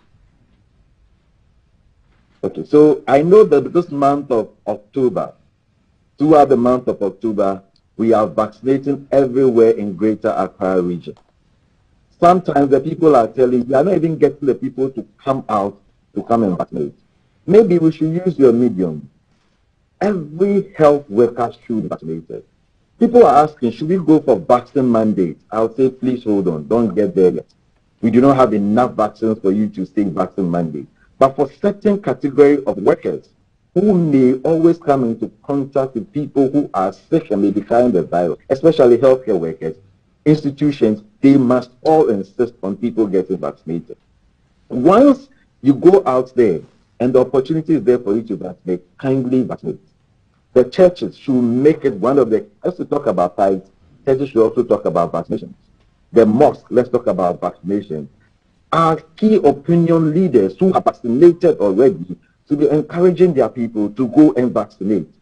Let us all go out and look for the vaccination centers and let's complain that we cannot find the vaccine. Then we can know that, yes, we are doing something. But if the vaccines are there and we are not getting the people to come and vaccinate, then my brother, even those of us who are vaccinated are still at risk of coming down with it. Dr. Comey, are the vaccines there? Yes. coupled with the vaccines are there. In Accra, I can talk about Accra because it's one of the hot spots. You know, when you travel out of Accra, they say those of you in Accra have COVID. Those of us outside Accra, we do not have COVID. So those of us who have COVID, that's in Accra, vaccines are in every district at the moment. Are the people going out to vaccinate? We have lots of vaccines. People are not taking it. Why is there vaccine hesitancy? Why do people not want to get vaccinated? You know, in this era of COVID, we have what we call the infodemic. Everybody has wanted. It's only in COVID that people learn about the disease on the net and on TV and on radio. When even the experts speak, they tell you you've gone for money from government, so you are not speaking the way others are speaking. Even in the West, there's so much vaccine hesitance. People are being paid $100 to go and vaccinate, yet still they are not vaccinating. People have said that it took we were able to develop the vaccines too quickly. I'm asking myself, in this day and age, when we are saying technology is advancing, are we still waiting for 6 years to develop a vaccine? I think we need to do more by counteracting some of these myths, and I'm sure we will do for it. I'm happy you got this up this morning, because I'm up here in Tamale, and I'm sure there's still some vaccine hesitance, even amongst health workers. So we need to still deal with the health workers first. Then they can go out there, and then they can talk to people to vaccinate. But in our own small way, let us all encourage people to vaccinate. Dr. Comey, do you think it would be a good idea if the government paid people to get vaccinated? You put down maybe some 20 CDs or some 30 CDs, essentially bribing the populace to get vaccinated, if that will work? You are going into very tricky areas. But you said in some countries they are paying people to get vaccinated. Why can't we do that here? They have a lot of vaccines. If you don't take care of their vaccines, will go waste. So go and vaccinate, and let's make sure our vaccines do not go waste. We do not have that number of vaccines. But if we are flooded with a lot of vaccines, I think it would be a good decision to go by, where we encourage people to go, or we also encourage facilitate their vaccine acquisition. I think that's a better term. Government should facilitate their vaccine acquisition. Through cash? It could be a lot of facilitation, could mean cash, could mean other incentives. Like? Well, maybe, one of the key things we are doing is that we are going to the community. People say that once you set up in a hospital, once you set up in other places, they can't travel, they don't have money to travel to that place. So we'll come to the community. We'll come in motorbikes, on motorbikes. We'll set up mobile camps, and then you can vaccinate the people. So that is one way of facilitating. The other, maybe for hard-to-reach areas, you may have to maybe incentivize them a little for them to come out, to come and vaccinate. Dr. Comey, what can we expect in the future from the Ghana Infectious Disease Center? What are you working on that we should be excited about? Well, it's a national center.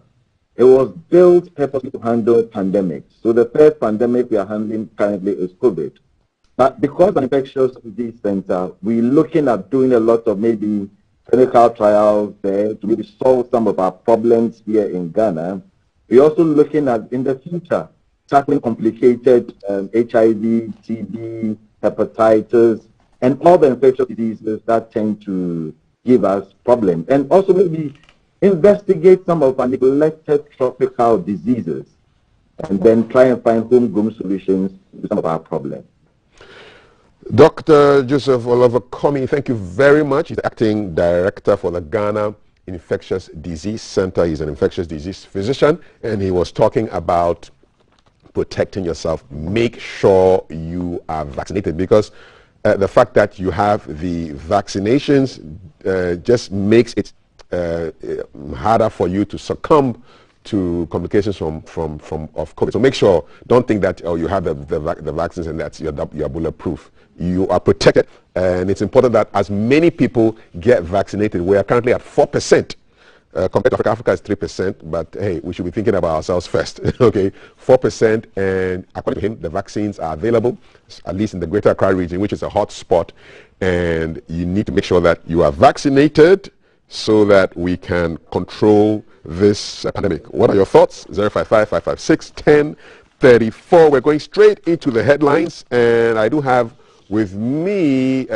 my guest to look at the big stories for today. He is in the person of Alexander Aban, a lawyer and a former Minister of State. Good to have you, sir. Thank you. Good morning. Good morning. Your thoughts on Colin Powell, who passed away yesterday, and whose death occasioned this conversation? He rest in peace. He was one of the finest African Americans who rose to become Secretary of State. I'm sure he became a precursor to Obama taking the ultimate. Mm-hmm. So the part of the struggle for the emancipation of the African Americans in America. And beyond that, he was very, very objective Republican who at a point in time even stood against the principles of some of his the members of his own party. But he did not lose his identity as a Republican. And I think that we must learn some lessons from him. If we should bring it to Ghana, you realize that you can be in a political party, you may not be happy with some of the goings on, and you are unable to speak it out. And so even if you are all moving into the ditch, you just keep quiet. The road is smooth. We are going to a ditch. But I think we must learn some lessons from him. May he rest in peace. He himself said that the only blot on his career was the whole Iraq thing, where they relied on intelligence. It was not there. They attacked Iraq because they said they had weapons of mass destruction, and they were not. And Saddam Hussein had nothing. In fact, they created a monster out of Saddam Hussein. Meanwhile, he didn't have the power attributed to him. Okay, thank you very much. Good to have you here. Let's dive into the stories. The president has been busy in your home region. Yes. And there are a couple of stories here. So let's look at Ghanaian Times and Daily Graphic. Ghanaian Times says, Commander Sugar Factory work starts next year, according to the president.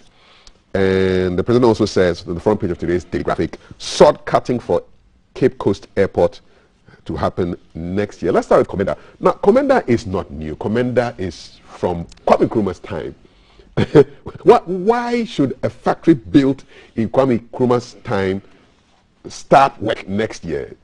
It does not make sense, does it?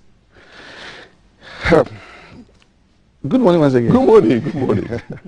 You see, this is where partisan politics can drive us crazy, if I should put it that way. And sometimes we put the economics of it aside just for the propaganda of it and to get votes and nothing more.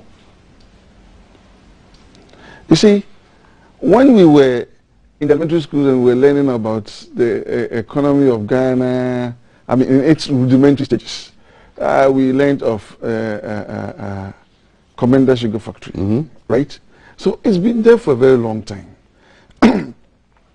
Now, over time, the factory became moribund. It had to be resuscitated.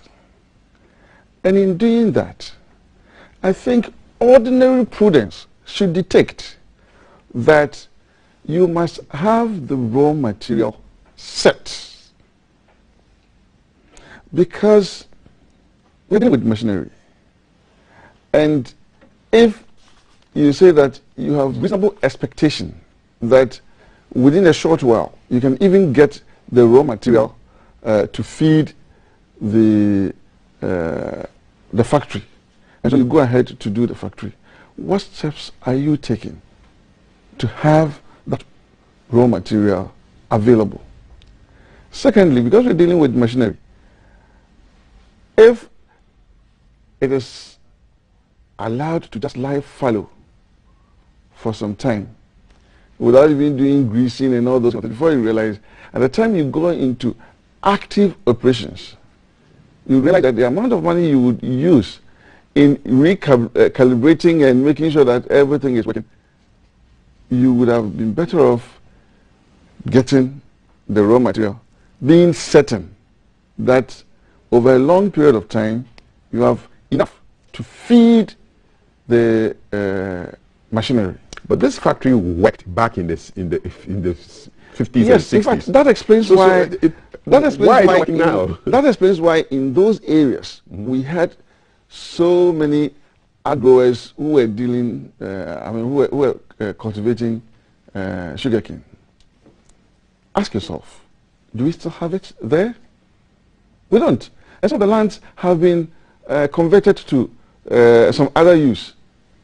Some have been used for physical development. So they're used for agricultural purposes, whether for sugarcane cultivation or any other agricultural purpose, is even lost to us. Yet, we spent, I may be wrong, but it was about $37 million to put up the factory when we had no clue where we're going to have the raw material. The question that begs for answer is, when we had news that there had been production of some sugar and it was all touted all over, was it true? I don't think so. And I don't think we have done the people of Commander and its environs any good by just going to put it there and, I mean, for lack of better expression, make a mockery of them. Unfortunately, some of us don't even understand, oh, they have built a factory for us. But what is the use of a factory if it cannot produce what it has been set for?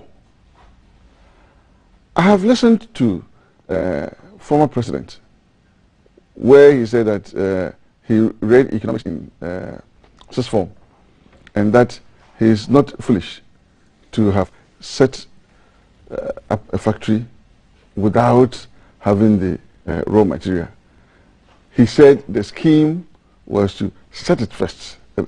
Inconsistencies, contradictions in his statement. And I'm not speaking this way because I am affiliated to the MPP. The truth is that the economics of it was bad, ill-fitted. So what is it change? What's changing now? If the president says the sugar factory will start work next year, have the economics changed? I'm only praying that this promise is not going to be an empty one. I'm speaking as a Ghanaian here. So if the president is making this promise, then immediately, this is the time that we should have large-scale production or plantation of sugarcane. Because from here to next year, it's not too far away. And I know that first quarter, so good maximum March. Yes, and I know that when it comes to gestation period, if I should put it that way, for sugarcane, it's not too long. But we must have our act ready. We must start now. We must hit the ground running now. Okay. So we should have a lot of. For now, I think that the government must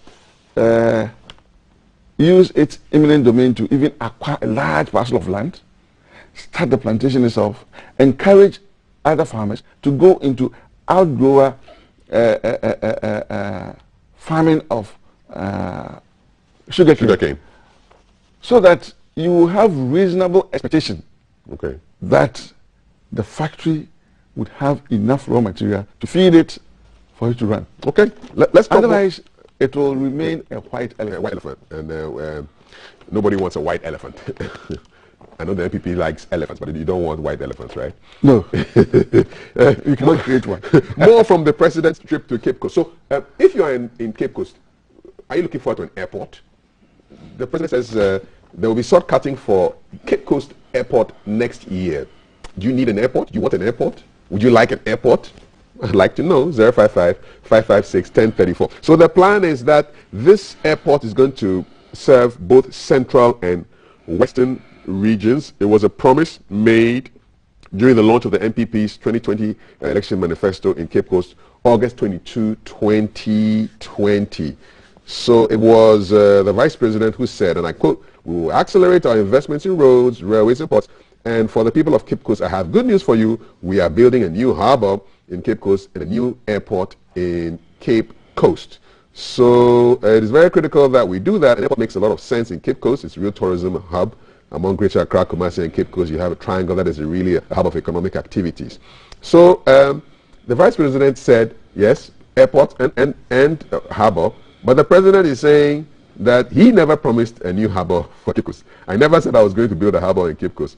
I said I was going to build a landing site. What's going on here? The Vice President says airport. President says harbor. President says, no, I didn't talk about harbor. I'm talking about landing site. Where's the misalignment? If any? I do not think it's just a matter of semantics. I don't think it's misalignment unless the understanding of harbor directs our mind to places like Tema and Takoradi or Sekondi. You know, when you go to our places where we are doing the landing site, you go there and say, oh, where is the harbor Kakaba, man? We're building a small harbor for us. Exactly. So if that is the understanding, I don't think there is any confusion. But why the Vice President say harbor and the President says landing site? What's the difference? Are they the same? That's what I'm saying. That's why I'm saying that if we have to understand it in their technical terms, they are not the same, right?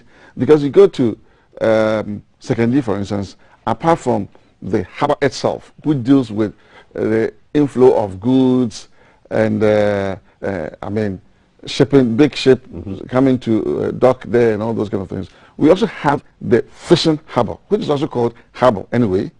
And that's why I'm saying, and the fishing harbor is, I mean, essentially a landing site.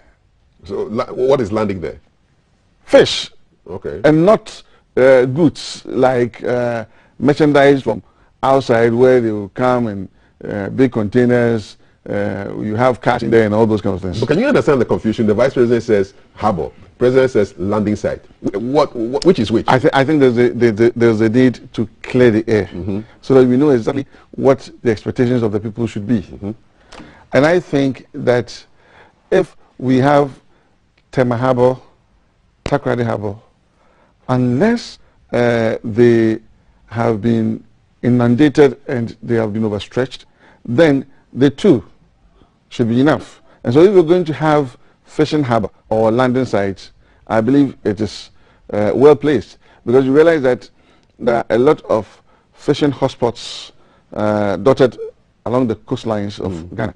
And we have some of these landing sites going on. I'm happy to announce that in my constituency we have one going on at Manford, right? And we have others going on at I think Fete, Teshi, and some other places along the coastline. So if it is one of those, I don't think there should be any confusion. So probably the semantic confusion that is going on, we should clear it to know whether it is harbor in its technical understanding of what we know happens in Tema and Sekondi, or it's a fishing harbor or a landing site as the President has communicated. So that confusion must be cleared. Must be clear. That confusion must be cleared. In case you just joined us, it's GTV Breakfast. We are live on DSTV. We are live on YouTube and Facebook. Follow us, Ghana Broadcasting Corporation, and get all the news and all the information you need. We've looked at the issue of COVID and the need to be vaccinated, and the fact that you're fully vaccinated doesn't mean that you cannot succumb to complications, as was the sad case with Colin Powell of the USA. And we spoke to Dr. Comey on that issue. And we've also looked at issues arising out of the President's trip to the Central Region, Commander Sugar Factory, landing site or harbor, which is which. Your comments are coming in. This is from Mercy Asiedua at Brewa, Cape Coast. She's talking about the vaccines. The vaccines are available in all public health facilities nationwide. CHIPS zones, clinics, polyclinics, health centers, and district hospitals. I did not know this. We are already in the communities. Community members will find the vaccination teams at child welfare clinic centers, the weighing sites, not landing sites, but weighing sites. Okay? They can come along with any of the identity cards, be it Ghana card, voters NHIS, SNAIT, driver's license cards. Those who do not have any can come with their telephone numbers and get vaccinated. Good public information here from Mercy Asiedwa at Brewa in Cape Coast. Okay, more messages here. This is just one mailer from Accra blessing us for our hard work and saying well done. Okay, look at a little bit online. The Ghana Police is in the news these days. They have a canine unit, and people are quite excited, Mr. Aban, that we have dogs, police dogs, in the system right now. And let me just read a little bit of that story for you. It's on Twitter, but I thought it would be quite interesting. As part of the proactive preventive policing strategy, the canine unit of the Ghana Police Service has commenced outdoor operations. So there's more people on Facebook. You can check out the pictures of these dogs. We'll show some of these pictures to you pretty soon. So the police seems to be on a roll. We had horses. We've got these dogs in the system now. And so let me just read a little bit for you. For the past couple of weeks, personnel with highly trained security dogs under leash have been strategically positioned across the capital for operational patrols. This component of policing is aimed at increasing visibility of personnel, improving intelligence gathering, tracking of contraband goods, and improving upon other aspects of criminal investigations. So plans are underway to extend this component of police visibility to other regions. So the police is pursuing multiple security and visibility modules to increase their interactions with us and aggressively fight crime in our communities. And it ends by saying, we are here because of you and rely on your help and support to succeed. And so these are some of the pictures you can see of the police with their highly trained security dogs. What are your thoughts on the way the police are operating these days? Yes, the world is becoming more and more sophisticated. Criminals are becoming sophisticated in their activities, and so we must also meet them head on. Otherwise, they will take sway, and then society will be the worse for it. So it's good. I mean, you go to other developed countries, they have these canine, and they use them especially at the airports. Okay. You go there, and if you have some contraband goods in your bag, it is even the dogs that would sniff around and give the alert, if I suppose it that way, that no, there's something wrong somewhere. And most often they are right in their alert. Yeah, because they are trained to detect all kinds of things. Yes. And so it's good that we also have it in Ghana. Let us just hope that they are put to good use, right? And to Ghanaians, please, we should not be afraid. I don't think anyone is going to be unleashed on us. If you don't get a problem, if you don't worry. That's the point. Have you encountered any of these hounds, these dogs, in your moves within the... At the airport, yes. Not in Ghana. Okay. Well, at the airport, we should be expecting to see some of them on the streets these days, because from the pictures that we saw, they're going to be part of the visibility. I'm quite impressed by the visibility at the roundabouts. You see them stopping these motorbike guys and asking them for papers and checking if people are wearing helmets and things like that. It is good. New IGP now fully installed, no more acting. You think he's doing a good job? He has started very, very well. We must give him the free hand to operate. He must use his professional judgment to come to decisions, right? Well, I can assure you that many an IGP would have done much better than they did, but for the fact that sometimes there's political interference. So we should allow him to use his professional judgment to work. Is it also likely that he's pushing through in spite of any political interference to make sure that, listen, we want to be independent? So is it possible? Yes, that possibility is there. But I think that if you also have a leader who decides that, yes, having appointed him, let me leave him to do his work, and if there are reports from maybe some of his subordinates to him that, look, ask the IGP or the police administration to do X, Y, Z, and the president feels that no, allow the person to do his work, I think that we'll get the best out of the police. We'll get the best out of the police. What do you think? Have you met any of these dogs on your moves in Greater Accra region? Were you scared? How did you feel? I'm curious. I like to ask questions. 055-556-1034. Still to come, a conversation on no Ghana card, no salary. That's something that's coming up with Thelma and her guests. You want to be part of this, especially if you are a government worker. You have a deadline by which you must have your Ghana card issued. Otherwise, Christmas will be as dry as the Sahara. You don't want that to happen. Okay. Now, please don't die anytime soon, because the mortuary workers, they don't want you to die now because there's going to be a problem. All right. Today's Ghanaian Times. The Mortuary Workers Association of Ghana, MOWAG, has hinted of the possibility of embarking upon a strike to compel the Labour Department to release their collective bargaining certificate. The Secretary of the Association, Mr. Richard Kofi Jordan, dropped the hint in an interview with the Ghanaian Times on Saturday on the sidelines of the launch of the Medical Laboratory Professional Workers Union. So basic story is that their outfit have obtained a collective bargaining certificate issued by the Labour Department in 2019. But he's claiming that it was later withdrawn by the department under the pretext that it was wrongfully issued when the association embarked on a strike action. So they said that if their bargaining certificate is not issued, this is a quote from him, not from me. When we lock all mortuaries, we will see whether they will issue the certificate or not. We are preparing for a very serious action. You will hear from us very soon. This is a very stern Mr. Richard Kofi Jordan. He says, listen, he's basically threatening us with a strike action. Mr. Aban. Yes, sir. I must first say that I like your dramatization of it. Well, probably it sends the message the way it should be. Okay, with all the emotions that go with it. Angry. But you see, I think, with all due respect to them, that probably their anger is justified, but the course of action they want to take may not be justified. Has it happened before? Have mortuary guys gone on strike before in this country? When I was in the Ministry of Health, I think they threatened to, but it didn't happen. They would have small. Yes, but the thing how did you solve it? How did you solve it? We solved it. No, I mean, how did you settle the issue? No, the thing is that some of it had to do with labor matters. So we had the Ministry of Employment and Labor Relations coming in.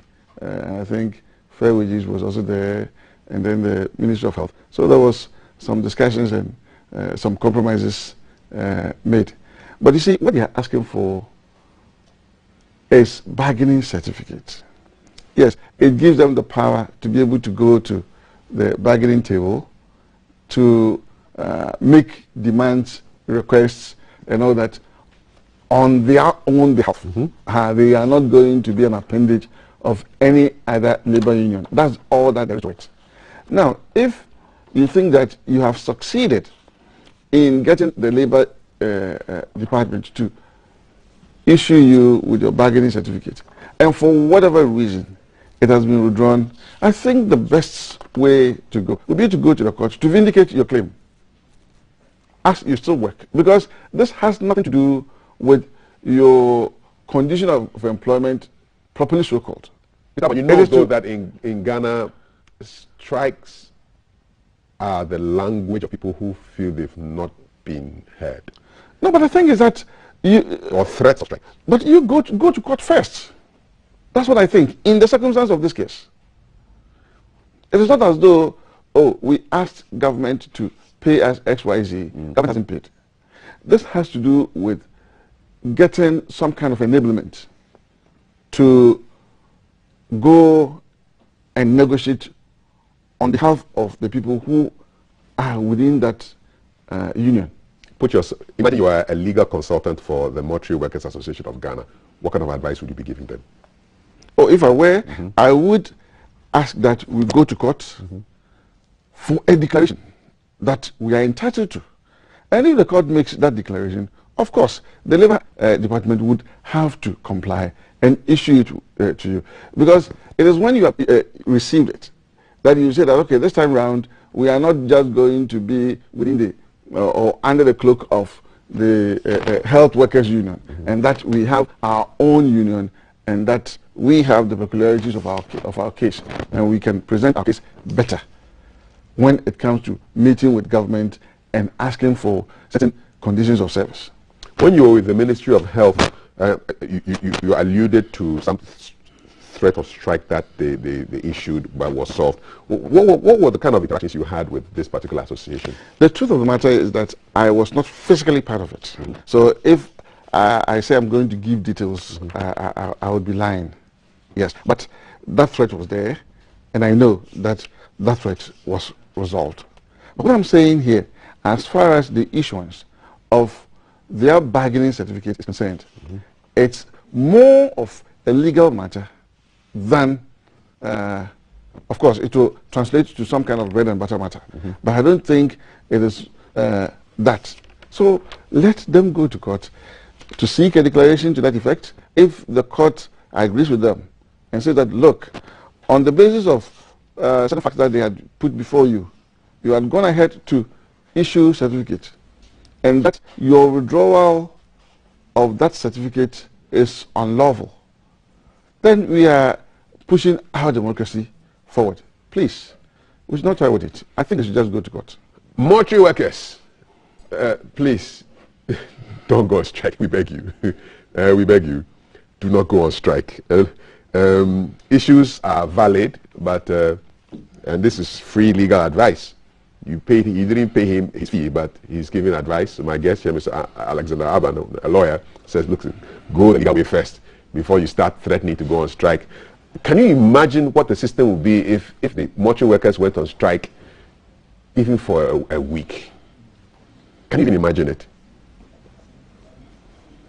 Let me hear from you. 055-556-1034. We've got comments coming in on the police and what they're doing. And John says, what is needed, he's even going beyond horses and dogs. He says, what is needed is police helicopters strategically positioned to go after armed robbers. But I think just recently, the president made that promise. I think that some copters are coming? Yes. Okay. 3 are coming in. When I think we had the call up of new recruits and new officers. Yes. Okay, so he says, well, in the U.S., helicopters work in tandem with the K9 units in apprehending criminals. Even weather station helicopters help chase criminals together with the K9 units. This is John, who is watching a lot of American movies, and we are getting some good ideas from John. Let's see, more messages on 055-556-1034. So this is a lot of you asking questions, answering questions on the cheesy pizza quiz. Okay. Well, I had a dream about some snake appearing in my dream today, and somebody is giving me interpretations. We'll give you the we'll read some of the comments later on. I want to look at a couple more. Biblical Joseph? Yeah. Well, I dreamt about a snake. I dreamt about a snake in my dreams today, and somebody is telling me that, hi, calf. Good morning. The Bible says, be wise like a serpent, and for that matter, seeing a snake in your dream may mean you must be extra watchful, careful, and cautious about your activities with men these days, which may seriously cost your life and your achievements. This is, what a name. Menahanta Franco Barb of New Idubiasi. Wow. Thank you very much. Thank you for the dream interpretation. Let's have a couple more stories before we bounce out of here. We're still following the Ghana police, who is basically who are looking for Shatta Wale. So Shatta Wale has disappeared. Somebody threatened, somebody prophesied, these gods of men, prophesied that yesterday he was going to die by gunshot. The gentleman has gone missing, and the police have actually issued a statement saying they are looking for Shatta Wale. We don't have any update on their statement yet, so they are basically looking for him, committed to protecting lives, and they are investigating claims of shooting incident involving him. And also Ghana police quite busy also with Funny Face, who has been arrested for allegedly threatening certain individuals via some social media platforms. And so they're going to be going to court for an order to have a psychiatric examination done on him to determine the next line of investigative action. So in case you were wondering, those are the updates from the police. I'm checking their social media, and their social media is quite busy these days. No updates yet, but when the updates come, we'll let you know. Okay, so these Ghana School of Law admission issues, aggrieved 499 candidates appeal to the president. They are, and this is on the front page of today's Finder. The argument is that they were not made aware of what it took for them to pass these exams, and so they feel that they've been treated unfairly, and they want the president to step in and facilitate their entrance into the law school. As a lawyer who probably took this, did you take any of these exams before you became, or you just went straight from university straight to law school? Straight from university law school. So they are writing these. You know, I'm sure you're aware of the story. I have been a faculty member of the law school before, so I know what you're talking about. Fantastic. So, what's their case really? Do they have a case? You see, for us to understand, you may have to indulge me to give a little historical background, so that it helps. Small one. You know, at first when we did not have law faculties operating in Ghana, anybody who became a lawyer had to go to the United Kingdom, most of them. So if you go through the law report, you see that most of the old lawyers and judges had their law education in the UK. In the UK. Yeah. Now later, University of Ghana started law faculty. Kwame Nkrumah brought in the Ghana School of Law, okay, to deal with a particular problem. I am saying that that problem doesn't exist anymore, and that we don't even have to have the existence of the law school the way it is. I've said it many times. What should be the case? You see, I don't think we are training or we are producing any better lawyers than happens in the United States and all that. They don't have these law schools. Their law schools are equivalent to our law faculties that we have here. You go through that. The General Legal Council, in my estimation, should just be an examining and certifying body, okay, to get people enrolled onto the bar, and then they will have a continuing obligation to regulate our practice. You see, like the way the accountants do in Ghana, they have the syllabus. You can have your private tuition and go and write the bar exam. So you can sit at home, study, and then just go write the exam. In New York and in Massachusetts, I can talk about these two because I know those ones. I nearly wrote them, but I decided to come back without doing them.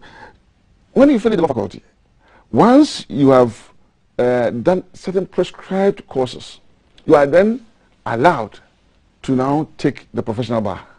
And the professional bar, they have the syllabus. And then they run it twice a year, February and July.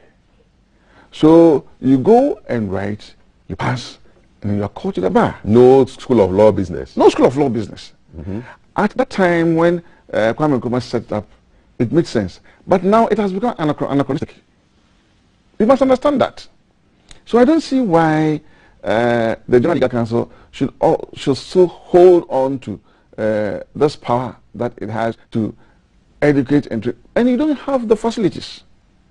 We don't. It is not as though we have too many lawyers and that they are being protected. That's not the case. We need more.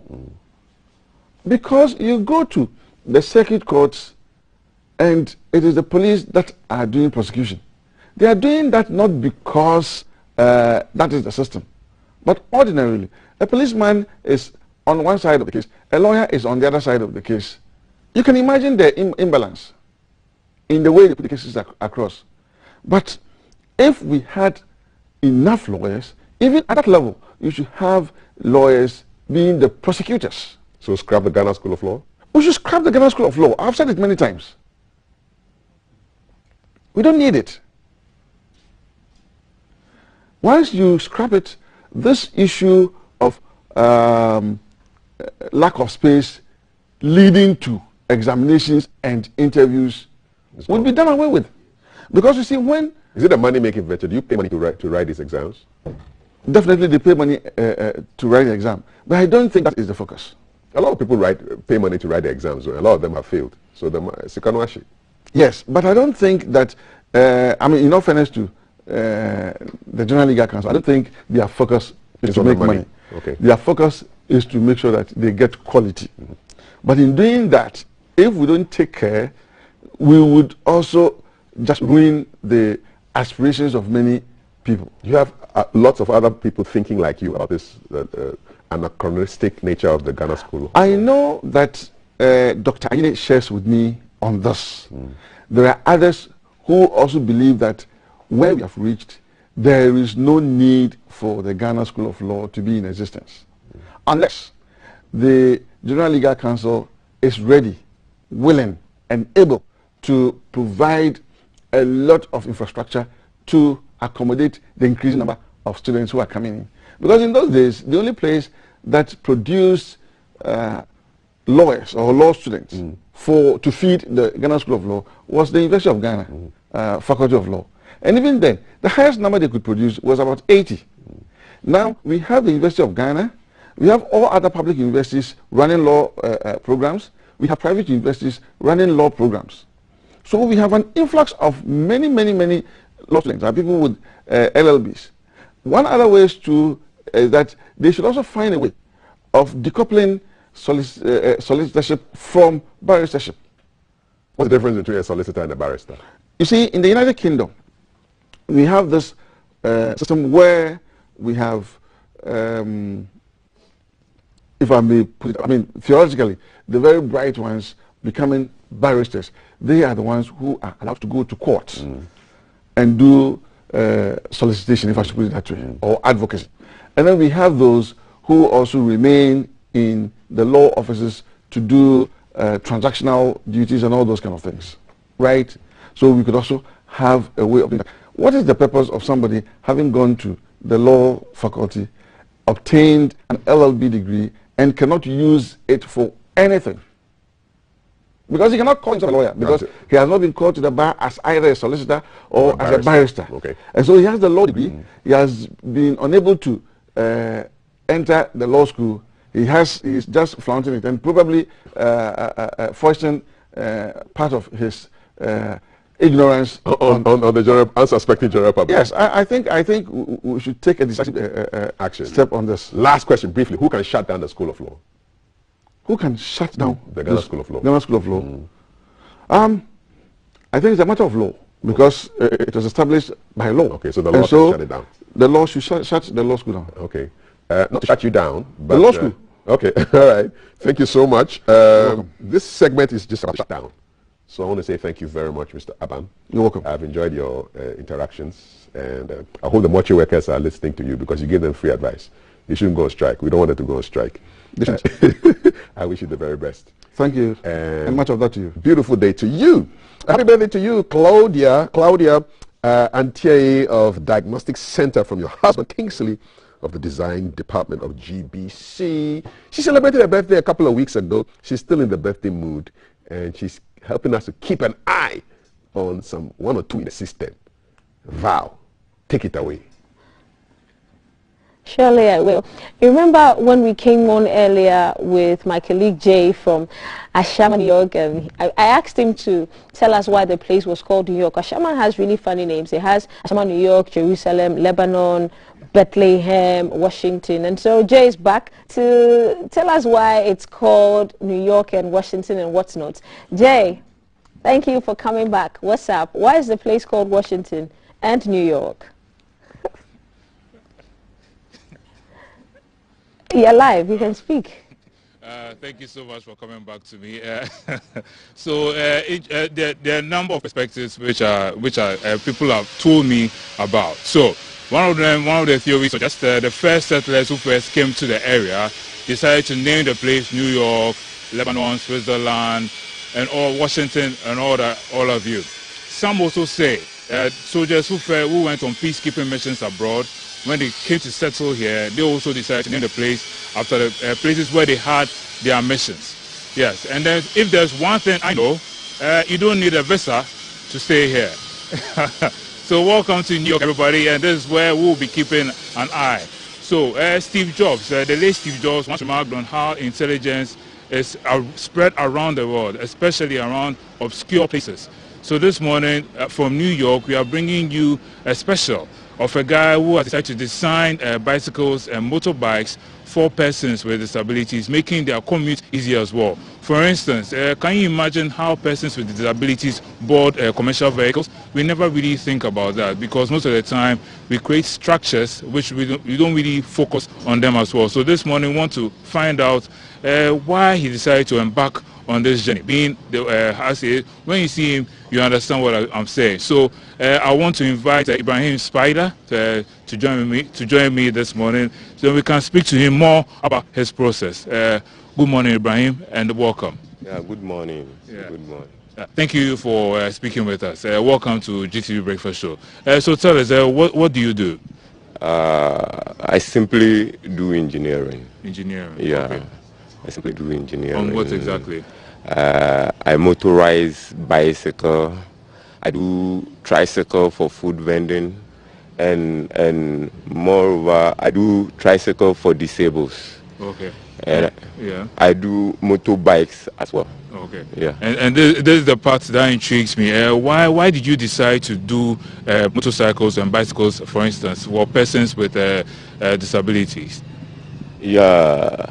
I try to do something for disabilities because sometimes when I see my brothers and sisters disabilities, sometimes it's very hard, sad and all, because sometimes they become like a burden to the society. So I try with the talent that God gave me, I try to at least put on something for them so that they can use it for their movement. Okay. Yeah, they can use it. So what can you tell us about this bike, for instance, we are seeing? How do you transform it, so to speak, so he can ride it easily? Yeah, the man came and asked me to do something for him with a simple motorbike. So I look at his condition, and because he cannot use the leg at all. Okay. So first of all, I do the double tie at the back. Yeah, with the ATV Azure. And later I do something like a platform that he can rest his legs on. And also I brought the gear from the leg to the hand. And I also bring the back brake to the handle. Okay. Yeah, so that he can use the hand for everything to operate the bike. Yeah. Okay. Yeah. So I'll come back to you soon. I just want to ask him how he feels riding on a device such as this. Good morning, sir. How are you? I'm fine. Good morning. Please, your name. My name is Paul Lawe Gudi. Okay, thank you, Paul. So can you tell us your experience riding this bike? Thank you very much, cherished viewers. It's been very enjoyable. It has brought some relief, a lot of relief for my life. Because at first I cannot go far, but with this motorbike I can move in from Ashaman to where my school is. And then in terms of a transportation fee, I don't pay anymore because it takes a lot to get to where I'm going. So it is very good. Thank you so much. Thank you. I wish you all the best. Thank you. So I'll just come back to Mr. Spider, who brought this innovation to Paul's life and making his life much easier. So Paul, tell us, we are wrapping up. So tell us exactly what you want to say to government in terms of support and all that. You have stuff like that. Yeah. For now, I'm using just a simple tools. Okay. Just a simple grinding and drilling machine. And I see it like if there will be a support, be it government or private, this thing organization, I think this thing can go far, even create employment for the youth around me, because we already know the crime rate in this area is very high. So when I get support, I think this thing can go far to help to reduce unemployment in our area. Ibrahim, one moment.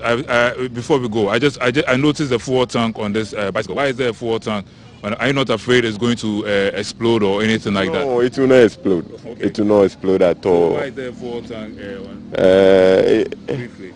This fuel tank, because I motorized this bike, and using engine for this bike definitely will go with a fuel. Okay. That I try to fix this tank on it, so that this fuel can help to run the motor. So persons with disability and everybody people can all use. For this one, I did this one not for disability, okay. But I've done so many of them.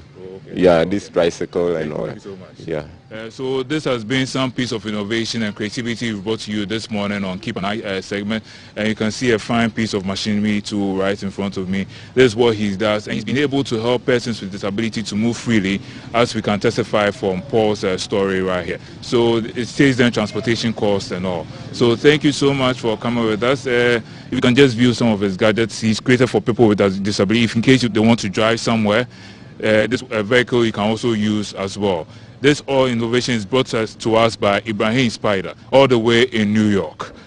So thank you so much. This has been Keep an Eye on #GTV Breakfast. Back to you in the studio. Yes, yes, yes. Well, thank you, Jay, for that. Jay came to us from Ashama, New York, and we met an amazing man who's doing awesome with engineering. We met Ibrahim Spider, who is able to transform normal bicycles into bicycles that are safe for people living with disability. And still to come, T is getting ready to sit down to have that conversation on the Ghana card or no salary. This is from the Controller Accountant General to government workers. So she's going to have that sit down, and then we'll surely get the contacts out for this guy Ibrahim Spider, who is doing amazing with engineering. And so the show is brought to us Kind Ketsi, Awake Purified Water, Shield Acrylic Paint, Adonko Next Level Energy Drink, Airtel Tigo, and Cheesy Pizza. We'll take a quick break now. Live from GBC Studio 1. Live from GBC Studio 1. This is the Breakfast Show.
Live from GBC Studio 1. This is the Breakfast Show.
This is the Breakfast Show.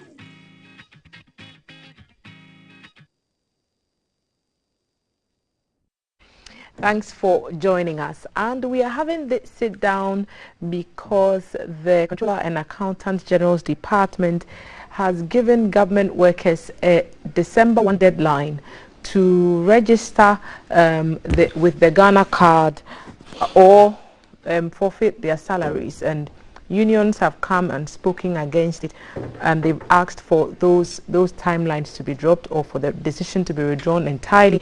But that has not happened. The CAGD says it is going to go ahead. But the ongoing registration exercise, even though it has moved on as expected, has not been without a few challenges, and the NIA is looking to provide an opportunity for all government workers to register for the Ghana card before the deadline. It means that they have to speed things up a little bit, and we have the NIA in the studio today to look at some of the issues. So whether the deadline is too short or not has come up for discussion, and how the NIA intends to speed up the process specifically is also a question that has come up. And we'll put them across. Two gentlemen with me in the studio this morning. From my far left, Mr. Abdul Ganiyo, Director of Corporate Affairs of the NIA. Abdul, good morning and welcome. Good morning. And next to him is Mr. Ben Arthur. He's an engineer and a labor expert, and he will help us understand the labor side of these issues. Ben, good morning and welcome. Yeah, good morning. Okay, so good morning to our viewers as well. Right. Perhaps I'll start with you, because you're, it's a workers' issue. What is it a fair directive to say you have a couple of months to get registered or you lose your salaries? Do you think it's fair enough? Thank you. But I thought that this question ought to go to the NIA guy first, and then me, if you don't mind. Because they are behind the directive, so if you'll be able to speak to it. Well, the Controller and Accountant General is behind the directive. The NIA is registering people for a Ghana card, so the question can go to either of you. Okay, then in the interest of the worker. Let me help. From the various labor laws, not to speak of the NIA Act, but purely from labor and industrial relations, you are unable to simply apply that directive and say that, yes, you have worked, you have earned your pay, but I'm not going to pay you because you haven't produced a card. That will be a bit difficult to implement. But that is not to say that it is not necessary to have one identification for all public sector employees. I'm saying it will be difficult to enforce that strictly because currently in our labor laws, there are no provisions that will allow you to withhold anybody's pay because that individual hasn't produced a particular card or so. All that it means is that that individual ought to have worked, ought to have earned that amount. Of course, we must also accept the fact that there are people who may have challenges. Key example is assuming somebody is sick, was not able to do the card within this period, and the person is on sick leave, is not mobile, assuming the person has also gotten injured and has a temporary incapacity, waiting for recovery, and will not be able to access that facility. The key question is, what arrangement have we made to go to that individual, assuming the person cannot even respond to the various questions and whatever fingerprints that you need to take in order to give such a card to that individual. That will be very difficult to withhold the person's pay. The timing for us as Ghanaians is correct on one point, because if you don't put a deadline, you will not get action from Ghanaians. So I understand it from that point of view. But we must also understand that December is a critical month for workers. So my appeal to Controller and Accountant General's Department is that they shouldn't court unnecessary court actions against government. They should not court unnecessary, suit and judgment debt for government. If I'm allowed to prefer solutions, which I would like to do on your platform, the appropriate thing to do is to channel such directives through the employers. So, for example, if we need all nurses to produce their cards, we will be able to now tell Ghana Health Services, Directorate that please get your members by this time with their proper identification cards, which is the Ghana card. Then the employer will be able to do so, because if you now allow everybody to now access, directly get to Controller and Accountant General, one of the things that we want to do by cleaning the payroll through this unique identification could be defeated, because the employer is the Ghana Ministry of Health or Ghana Health Services. Now, if you ask the person to come to you directly, assuming the person already is a ghost worker, then you'll be taking false information from that individual. If you route it through the employer, whose right is to have that type of relationship with that individual directly, then it is much easier. So they will bring you the details. Then you are able to tell those who don't have it. Because NIA, as we speak, has all the database. So simply take the data from them. Know the ones who don't have the card by now. Now approach them. Another approach that they can use, instead of coming, boldly to all public sector workers and say that by this time we are not going to pay you. You can also channel it through the banks, because virtually every public sector worker is not paid on tabletop. So if we get the BOG to now say that as part of the requirements for you to operate your account by December 1st, if you don't have the Ghana card, you will not be able to operate an account. That is a fair thing to say. I hope you get the strategy.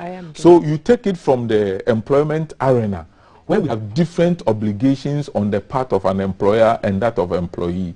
But if you superimpose the NIA Act and the necessity of possessing that card, and you bring it to industrial relations, it will fall flat. And for me, my advice is that let's use the same results that we expect.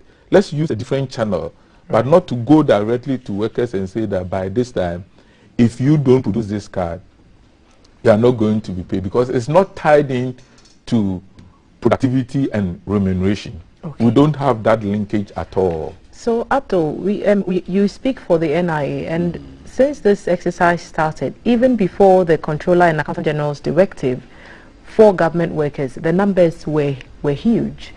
How has the announcement affected the process, and what are some of the systems you will put in place to absorb, if I may say, the shocks of the announcement? Well, thank you very much for having me, and indeed having us. I speak for the National Identification Authority, as rightly indicated. So for any matter in relation to the Controller and Accountant General Department and the specific directive. Indeed, we had invited the Controller and Accountant General to send a representative to this discussion, but we understand that they are in a crunch meeting this morning with the Ministry of Finance and the Ministry of Employment and Labour Relations, and they are going to meet with the unions on this specific matter. So I am hopeful that in a few hours, or possibly tomorrow, we may get some communication from that meeting, and it will feed into maybe the next step of the conversation. But the announcement has been made. As things stand, until there is a communication from the meeting, the directive is in force. Has it unstabled things in any way with the ongoing registration exercise? Because the numbers were huge already. Over the last couple of years, we have all been familiar with the challenges of the National Identification System project. But thank God that up to September 2020, we had gone round the country twice, embarking on a mass registration. And indeed, after the mass registration exercise, we were able to capture more than 80% of the adult population in this country. And adult population, we are referring to persons who are 50 years and above. As we speak, we have registered more than 15 million within that category and issued more than 14 million cards. So we can speak of more than 14 million Ghanaians currently in possession of the Ghana card. But we also know that Ghanaians are being born every day. Ghanaians are turning 15 years every day. And what NIA is working towards is to have national presence. In other words, how we can move operations to all regions and to all districts of our country so that anyone can walk into these offices any day to be able to register for the Ghana card. And that's where we are now. So it's our hope that by end of October, all these offices would have been opened and become operational. So by end of October, the NIA is hoping to open regional district offices across the country to register people. Are you issuing new cards right now? Yes, I mean, the cards are being issued. We currently have some 34 registration centers that are located at various premises of the Ghana Revenue Authority where registration is taking place. But we understand it's not free. No, that is free. For registration at these offices, the GRA offices is free. But it is registration at the NIA headquarters, which is a premium center, that is not free. So these are few registration centers that we have whilst we working towards creating the regional and the district offices. So where explain the premium and the regular service to me. So, you go premium because you want what service? Yes, so premium basically would be that the queues are going to be shorter. The turnaround time is expected to be shorter. So once you go through the interviewing process, the fact that the registration facility is located at the headquarters, maybe the cards are going to be printed, if you want, much more effortlessly and more effectively than if registration was conducted at some other places. That would be the expectation. So when you come to the NIA headquarters, this is the service you get at the cost of 250 Ghana cedis. And you get the card right away? Yes, you get the card right away. Those other centers, you will equally get the card right away. But then, because those centers registration is free, you would expect a lot of people to be thronging to those particular centers. But if you come to the headquarters, fewer people are going to be there, so you go through the process shorter. So that's the only difference really between the premium and the regular registration. Right. I'm going to invite you to join the conversation as you've always done. Send your questions. The NIA is here and they are answering questions about the registration exercise. Eliplim is asking one here. My question is, if my Ghana card is lost but I have the paper, can I use it to get a new card? Yes, if your Ghana card is lost, is misplaced, the first thing you need to do is to go and get a police extract, as in reporting to the police that you have misplaced your card, is lost and cannot be found. So once you get the extract, you come to the NIA. We just need your name and your date of birth, and we should be able to locate your data in the system. Then we are able to print a new card for you at the cost of 30 Ghana cedis. So that's what happens for persons who have lost their cards. So that's for your lost cards right there. And let me just quickly add, for people who want to do updates as well. So for instance, name change, you would do first an affidavit, do a gazette, and also come to NIA. We'll be able to make the change for you at a cost of 30 Ghana cedis. Okay, so any change, a replacement of your card is 30 cedis with a police extract. Exactly. A change of name is also 30 cedis with an affidavit and a gazette. So we're answering some of your questions. And there are those who also registered in the mass exercises, but they, for reasons, one or two reasons, they couldn't pick their cards or the cards were not available to them. What do they do? Yeah, so most of those cards have been printed in backlog. And in the month of June, we embarked on a nationwide card issuance blitz. Unfortunately, but for some of these state institutions who have started announcing the use of the Ghana card or their reliance on the database, you did not have people being so eager in getting registered and even getting issued with a card. So in the month of June, when we went around the country with over 1 million cards, for instance, we still returned to the office with with over 1 million cards. Okay, so where do people go now to get those cards? Yes, so as we speak, cards issuance would go alongside the continuous registration. when the regional and the district offices are established. So it's best to wait until end of the month when you are hoping Exactly. that the district and the regional offices will Maybe open. just the addition to that, at the head office right now, we are issuing cards for persons who registered within the Ayawaso West Wogon constituency, the Lejokuku constituency, as well as Gan North constituency. So these three constituencies, if you happen to be someone who registered there, you can come to the NI headquarters and then your card will be issued to you. For the other 34 registration centers as well, depending on where the registration center is located at the GRA office, if you registered within that particular district, you can go to that place as well and your card will be issued to you. Okay, there's a question here. Hello, Thelma. There was a mistake with my place of birth on my Ghana card. How do I rectify that? Place of birth, if it's a mistake, then all the person needs to do is to bring the relevant documents that show that indeed it was a mistake. So for instance, if you register with a birth certificate, bring that birth certificate. If you register with a passport, bring that passport. So once we look at the date of birth on that document, then we admit that we made a mistake. But then when we print a new card for you, we have to print a new card because your date of birth is on the face of the card. So once a new card is printed, you have to pay the 30 Ghana cedis. Okay, so if there's a mistake in the capturing of your details and the card, that mistake needs to be corrected and a new card reissued to you, even though you didn't cause that mistake, you pay 30 cedis. Exactly. Okay, so I've asked that question for you, so don't.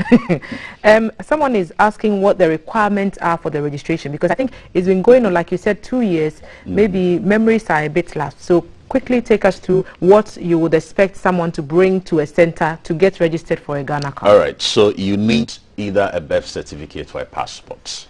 For the purpose of data harmonization, if you have both documents, you can bring them. But it's either or that will qualify you to register for the Ghana card. Now, if you have either of them, you will still need the Ghana Post digital address. It's also a mandatory requirement for everyone. So once you bring these, you will go through the process. But we are also asking still for the purpose of data harmonization that if you have a SNIT biometric card, you have an NHIS card, you have the voter ID, you can bring all these IDs, including your DVLA, so on and so forth. All we do is just to scan them to become part of the database. How's the SNIT measure thing going? Yeah, so that has taken place already. Okay. How many people have merged their Ghana cards with their SNIT so far? What I know is that immediately SNIT has been able to verify over 2 million records that are currently in the database. What number were you expecting to be verified, roughly? Our expectation is that every subscriber of SNIT should have registered for the Ghana card and brought his or her SNIT details to become part of that harmonization process. But beyond that, if you have registered for the Ghana card now, and you also have your SNIT biometric card, you just need to merge the two numbers. If you do not have the SNIT biometric card and you have only the Ghana card, and you are going to SNIT for the first time, they will just ask for your Ghana card number, and that becomes your SNIT number going forward. So that's what it is. But I'll still say something on the requirements. For someone who doesn't have the birth certificate or the passport, the person can bring a relative to vouch for him or her that that person is a Ghanaian, and this person can vouch for that. And I have to say that a relative is not just somebody you know or somebody you've lived with for so long. In our Ghanaian parlance, we start calling each other brothers, sisters, so on and so forth. That is not your relative. Your relative is somebody you share blood with or somebody you share a marriage relationship with. Okay, so but your then, husband, your wife, your in-laws from both sides of the marriage, they can do you require be your relatives. proof of identification of who they are to you? No, not really. So that's the part. So the onus is on the individuals who are coming to do this exercise. And that's why you do it solemnly before a commissioner for oath, somebody who has been licensed by the Chief Justice of the Republic of Ghana.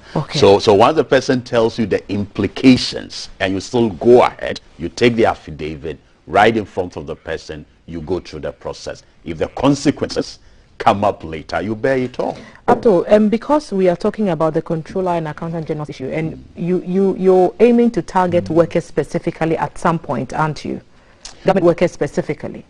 Not really. I mean, the registration facilities are going to be made available. Okay, so there's no plan Ghanaians to bring, for example, registration centers to work premises. For example, if it's GBC, you say that we are bringing the center to GBC, we are bringing the center to Kolebu, we are bringing the center to ECG, wherever. Yeah. So that is the institutional registration. Okay. And that's what institutions pay for all the individuals who are going to be captured. So institutions can ask for this. So institutions do apply to us, and then they have to be 50 people and above. We will invoice them, and each person will pay an amount of 100 Ghana cedis. So at that point, we move facilities here with personnel, and they come and register just your staff, right? Okay. So that's what we call institutional registration. But we also have the household registration. So that one you can sit at home and invite us. You should be 5 people and above, and each person pays 150 Ghana cedis. Okay, then I'll pick your final thoughts on this. Do you think that measure is viable? Because the public registration is ongoing anyway, and he's saying employers can also ask the NIA to come on board, pay for the service, and ask for their staff to be registered, so then they can meet the December 1 deadline. Oh, definitely. It's a very laudable move. The only thing that I have always spoken my reservation about is that tying it in with the pay is where it could be a bit problematic.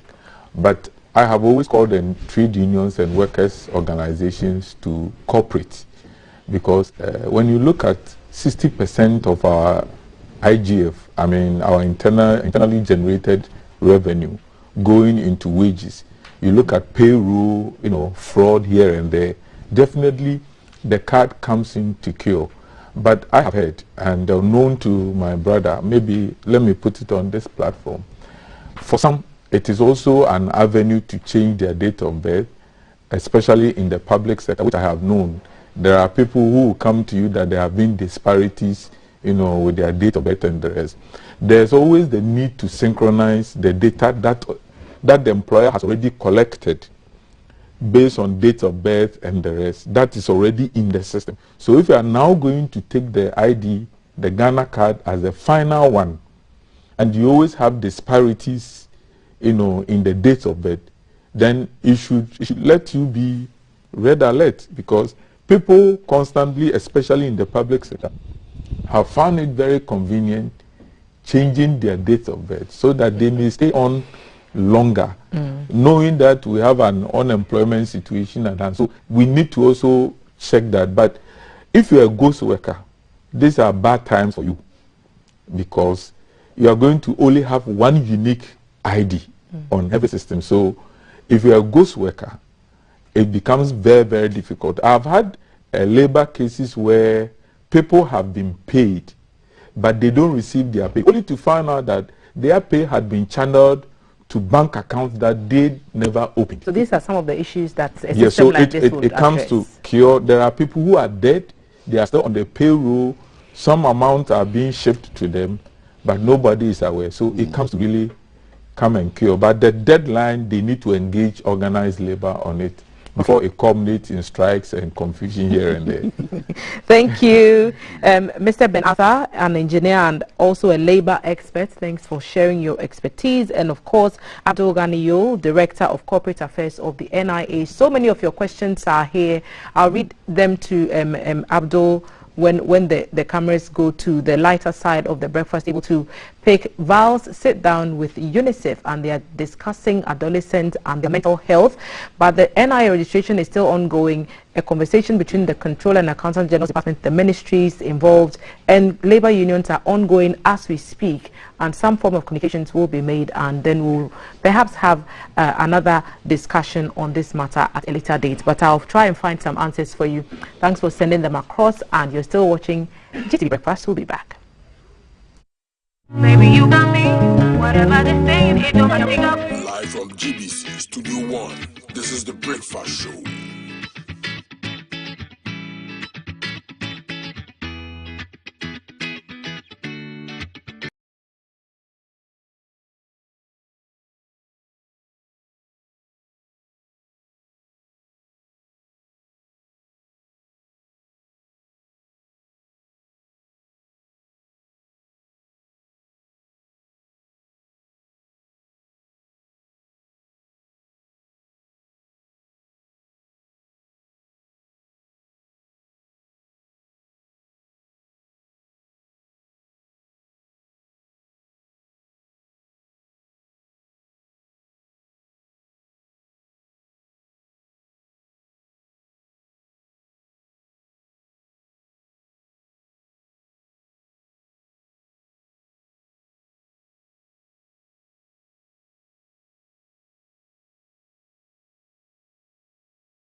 Welcome to the warmer side of the breakfast table. As we do every Tuesday, GBC in collaboration with UNICEF will discuss issues about adolescent reproductive health. Today we are discussing adolescent mental health. Mental health conditions account for 60% of the global burden of disease and injury in people aged 10 to 19 years. Half of all mental health disorders in adulthood start by age 14, but most cases are undetected and untreated. As part of awareness on adolescents and their development, today our discussion will focus on the main cause of mental health challenges in adolescents. And to help me have this discussion is Dr. Michael Biney. He is a member of Curious Minds Candifo Institute and Global Health Unit Head. You are no stranger to this set. Welcome again. Thank you very much, and I want to say a good morning to anyone who is listening to me today. Okay, good morning, good morning, good morning. What I would like to touch on, mental health challenges, if they are untreated, the disorders actually start by age 14. I'm a bit confused about that. Now, you tell us, doctor. Okay, so WHO has written, and I mean, they've posited that most of the mental health issues, normally it starts from the ages of 10 up until 19. So that's the age range we normally find people like that. Someone will be asking, oh, this is, I mean, GBC in collaboration with UNICEF. You are just doing something on sexual and reproductive health and rights. But health has got to do with the mental state of a person. The health of a person is not just necessarily malaria, typhoid, hypertension and all those things, but the mental psyche of a person is also very, very, very important. The causes are numerous. They are quite a number. Number one, I want to group them into two facets. Right. The very first one will be the congenital ones, and then those ones which are acquired. When I say congenital, that means that the person got it during pregnancy or just 2 years, I mean, his first 2 years of his life. That's what I mean by congenital. Normally in pregnancy, they normally do have it. I can give Is it common? Yes, it is. It is that Do common. we have like a ratio, a percentage? The percentage, it's, for now, I've not really gotten any studies that is backing it, but I have realized. But it's common? Yes, it's that common. So it's in 1 to, out of 10 pregnancies, how many numbers are we probably? For me, I would want to say, if let's say I see 10 people, at least one person had an issue got to do with mental state of the person. It's not necessarily, okay, the person is old. No. It can be that the person is as young as 19, as young as 14, 15, and the person is coming with a mental health disorder. So someone will be asking, is it that at 14 years the person is misbehaving, the psychotic disorders? No, it's not only psychotic disorders that are mental health diseases or mental health disorders. Okay. I can have depression. Children do have depression. I mean, Twitter for the past 3 months has had issues with young people committing suicide. At first we thought that, at the age of 25, when your boyfriend leaves you, that's when you want to cause suicide or you want to commit suicide. Get depressed, serious major depression. But we realize that even the children, they feel that they can end their lives because they have a mental health disorder or mental health disease. These things happen. People often commit suicide. These youngsters often commit suicide because those around them find it very, very difficult to detect. Why is this so, and are there telltale signs to look out for? Yes. You may want to look at the risk factors. The risk factors, I mentioned some, like, I mean, the person is a cerebral palsy patient. A cerebral palsy patient is likely to have a mental health disorder because it's a disease of the brain, because the child probably got it from pregnancy. Normally, cerebral palsy, we normally start getting it, or the cause of cerebral palsy is normally in pregnancy. Then we come to chronic diseases. I want to touch on this very one because it's really some way to me. Sickle cell disease. The sickle cell disease, I remember there was a 14-year-old guy who had been to the hospital. That very year I saw him. He had been to the hospital for 4 times already. That was his 5th time of me seeing him in the hospital. and it's because he has had a lot of crises. And such children, because they've been coming to the hospital for, sometimes they can come to the hospital, one episode can keep them for about 2 months in the hospital.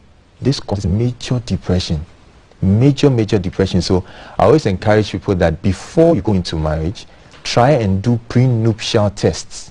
Know your genotype. You don't want to bring someone into this world and all the time he's in the hospital. If he's all the time in the hospital, number one, it's going to affect his education. He's always going to go back. He's going to be repeated. And children don't want to be repeated. So it's something I really want to hit on. Chronic diseases like sickle cell, you must always try and check your genotype before you go into marriage and then copulate with somebody, give birth to somebody, and then you realize that the person has sickle cell. You don't even know because you didn't do this test. Do you get it? So if we can extrapolatively go back in retrospect, we can say that, okay, if I can just check the genotype of myself together with my spouse to be, it can culminate into me helping someone who is coming up from me to have a very good mental state. Then I want to do it. Sickle cell is really important to me, so I want to mention it. Right. Touching on the sickle cell and checking your genotype before you get married, these days when couples are about to get married, when they go to their counseling sessions and whatnot, they actually asked to go and do that. So it's an awareness that's being created. So that, but for the children who are not born with the congenital diseases, and they tend to develop mental health maybe later on, maybe 9 years, 10 years. How should you be able to detect? What are the telltale signs for guardians and parents to look out for, to know that their child or their ward has something to do with mental health, and so they have to get checked? How do you know? Okay, so I want to start off. Children go to certain places. They go to school and they're also home. So what the parents should be looking out for, you realize that you have a child. Your child likes to play a lot. All of a sudden, he doesn't want to play. She doesn't want to play. You ask him, why don't you want to play? Oh, I just don't want to play. Oh, your friends have come, let's go. And he's sitting down staring at you. He doesn't want to move out. Number two, you realize that in school, he's actually becoming a very poor student.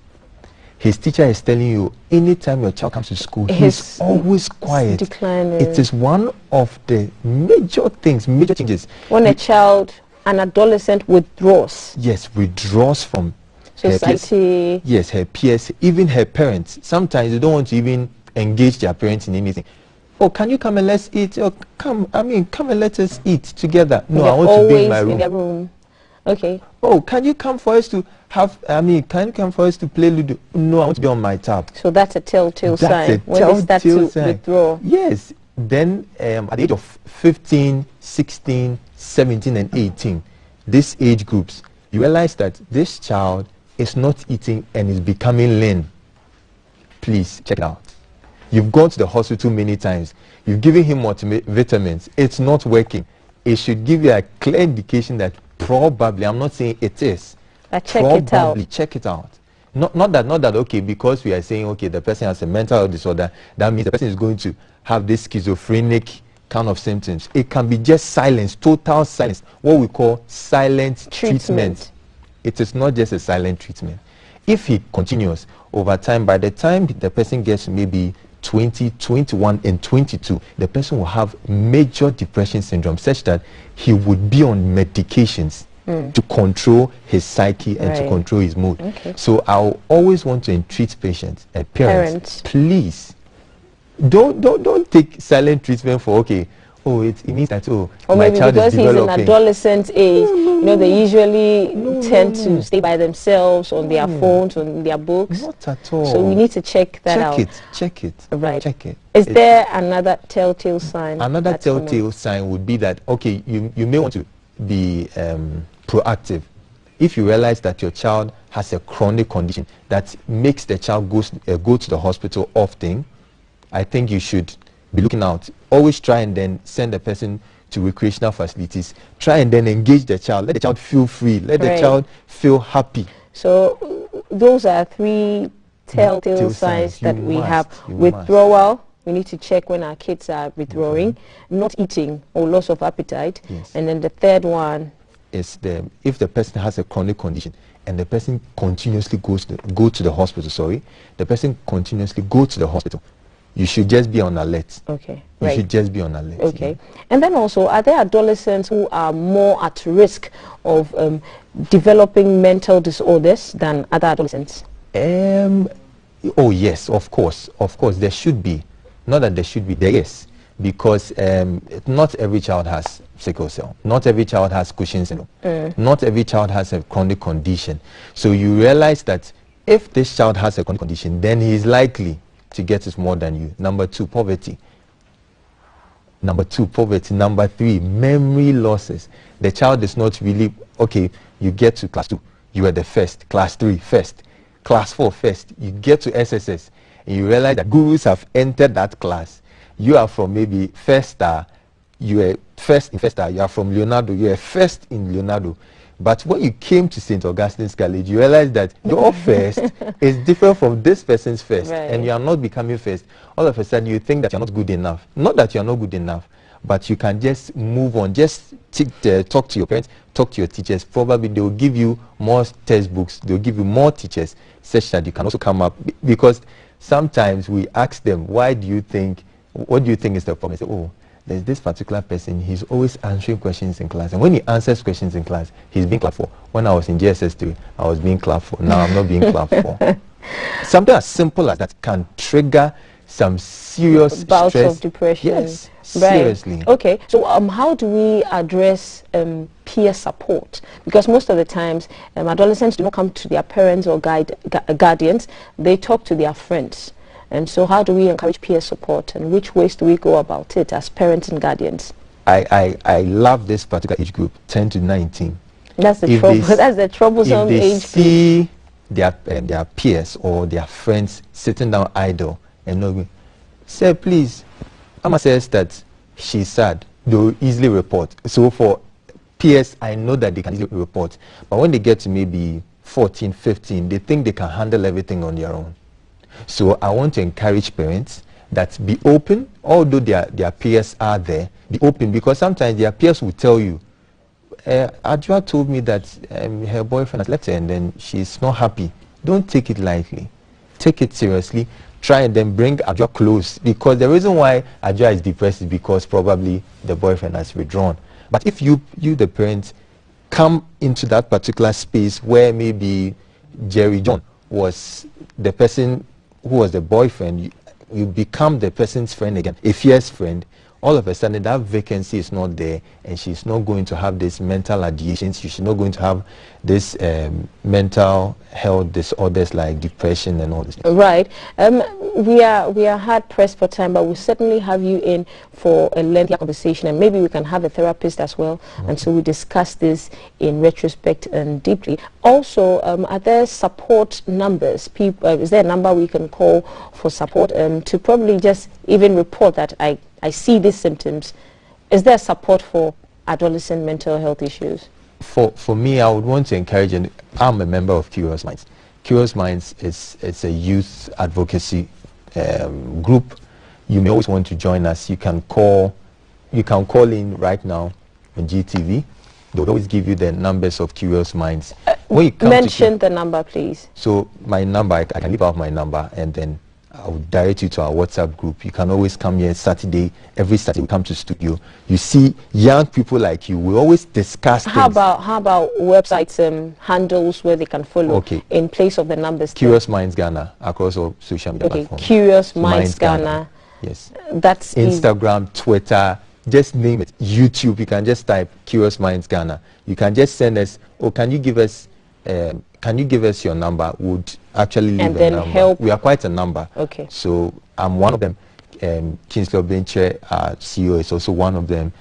Cecil is also one of them. That's Curious Minds Ghana. Your Twitter, final words before we wrap up. 60 seconds. 60 seconds.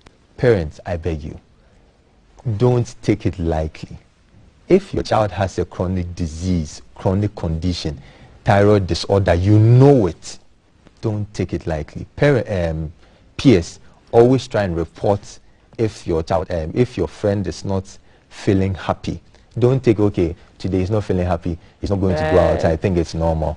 Please take it seriously. Then the community, please, let's stop using the words, you are always depressed. It is not a correct thing. What should we say? She's not happy. We need to address it. She's not happy. We need to address it instead of you are always depressed. Thank you, Dr. Baini. We'll have you again next Tuesday. And so we've been having an insightful conversation with Dr. Michael Baini, a member of Curious Minds, on adolescent mental health. And where to reach them is Curious Minds Ghana on every social media network. If you need help, if you think your friend needs help, if you think your child or somebody you're looking after needs help, that's where to reach them. Curious Minds Ghana on all social media networks, and you will get the help you need. Still to come, we're getting ready to have a nice conversation on musical therapy. When do you go for musical therapy? Is it that important? Are we shelving it? We are going to talk musical therapy when we come back. Live from GBC Studio 1, this is The Breakfast Show.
Welcome back, guys. Like I said, we're doing music therapy. I wish I could show you what our set looks like right now, but that will be after we come back from a quick break, which is by Airtel Tigo. But we're discussing, we have Ghana's first officially trained music therapist in studio. Her name is Mawirami Oklu. Before you get to meet who our guest is and find out all the colorful things she has here, we'll take a break. This show, the lifestyle segment, wouldn't be possible if it wasn't for Airtel Tigo, guys. And so we'll take a break and find out what Airtel Tigo has in store for Ghanaians before we meet Mawirami Oklu. Live from GBC Studio 1, this is The Breakfast Show.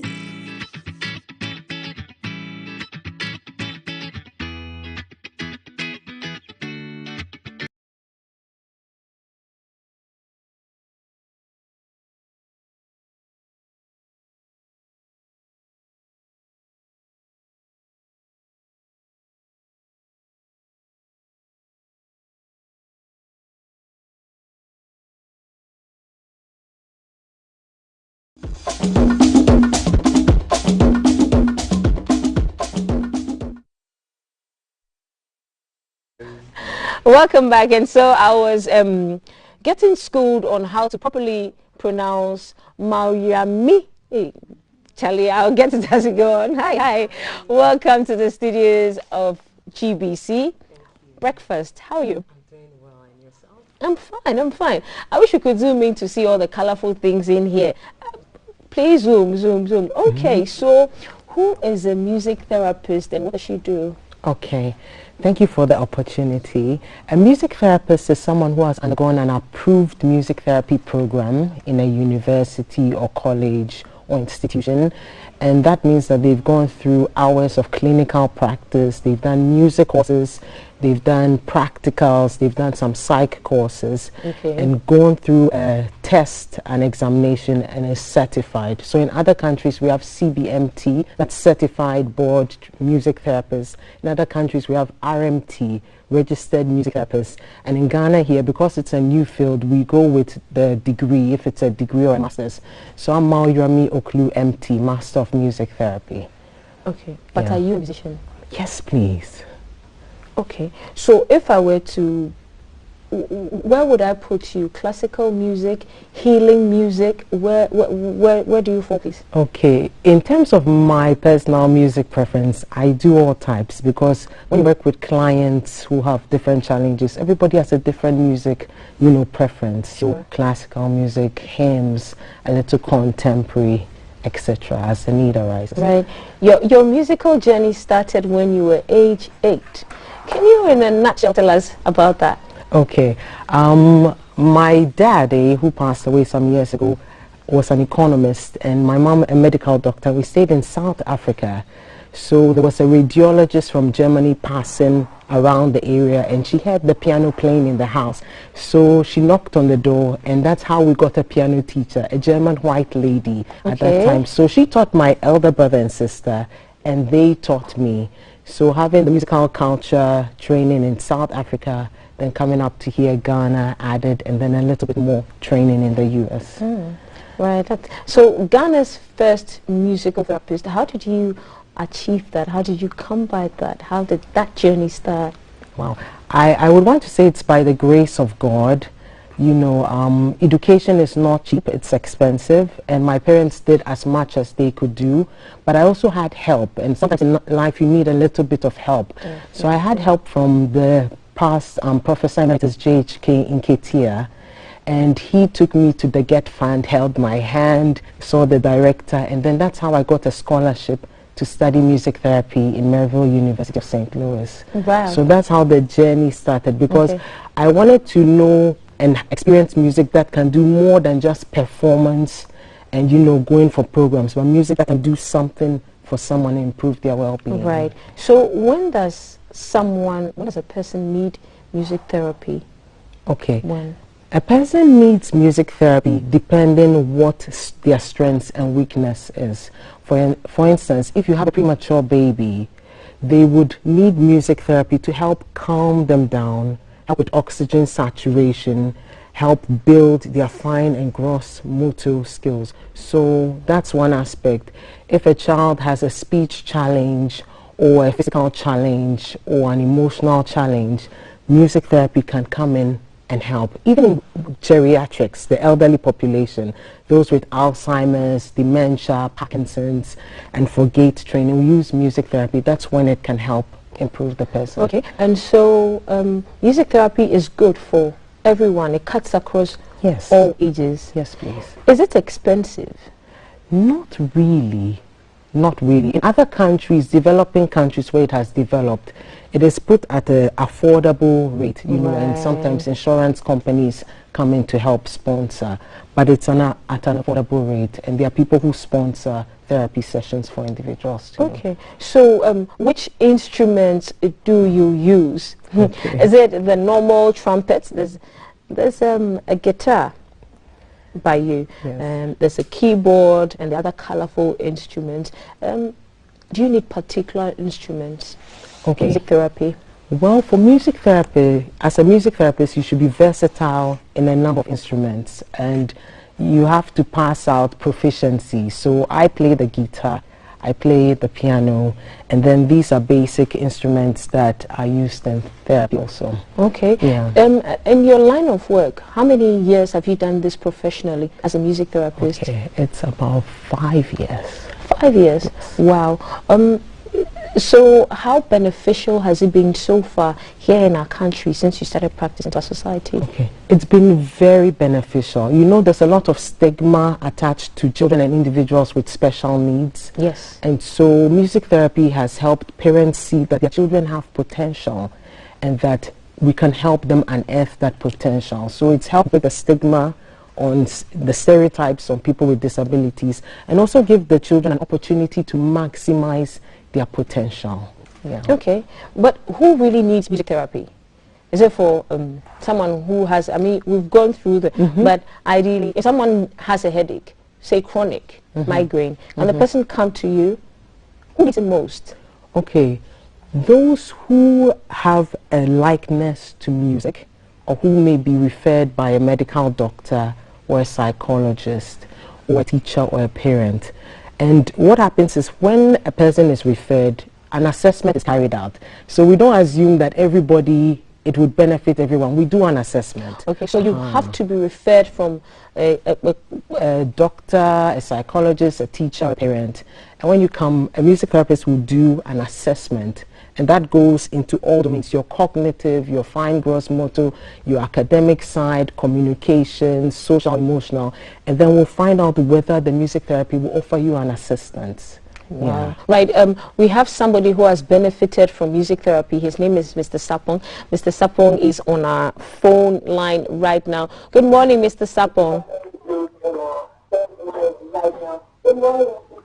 Good morning, madam. Right, Mr. Sapon, if you can lower the volume on your TV set. I really killed the food and the TV. Wow. Right, Mr. Sapong, tell us how why and when you decided to do music therapy and how it's helped you. Yeah, what happened was that, well, unfortunately, my only daughter and the last of my 4 kids, he was attending a regular school. Initially, we have had the medical advice that he's Down syndrome, which is some mental disorder, which affects their level of movement and thinking.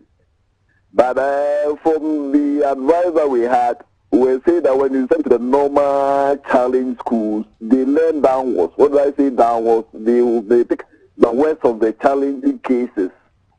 So we started at the regular school, and then Miss, normally we call him Miss M, and he happened to be at their school. The school is a Roman Religious Treasury.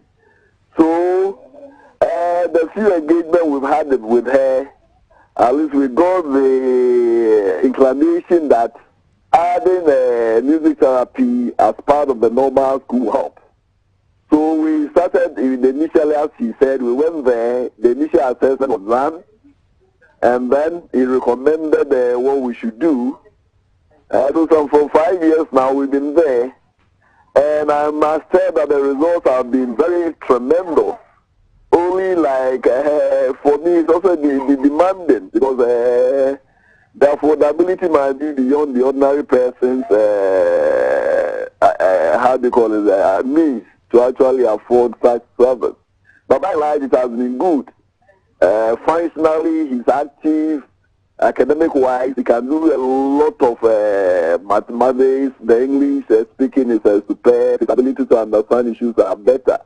So in a nutshell, that's what I would say. It's been very, very, very helpful. Right. Thank you, Mr. Sapong, for sharing your story with us. There's the school. There's a Ghana Institute for Music Therapy. Is there not? Yes, there is. How's it faring? All right, pretty well since established in 2016. We organize workshops, we organize symposiums. We're trying to build awareness of music therapy in the country. So amongst the senior high schools, we've had some lectures at Presec, GIS, St. John's Grammar School. Also in terms of workshops, we have another one coming on the 30th of October. And that's basically to educate parents, medical practitioners, how music can help with child development. In addition to that, we've had the opportunity of training music therapists.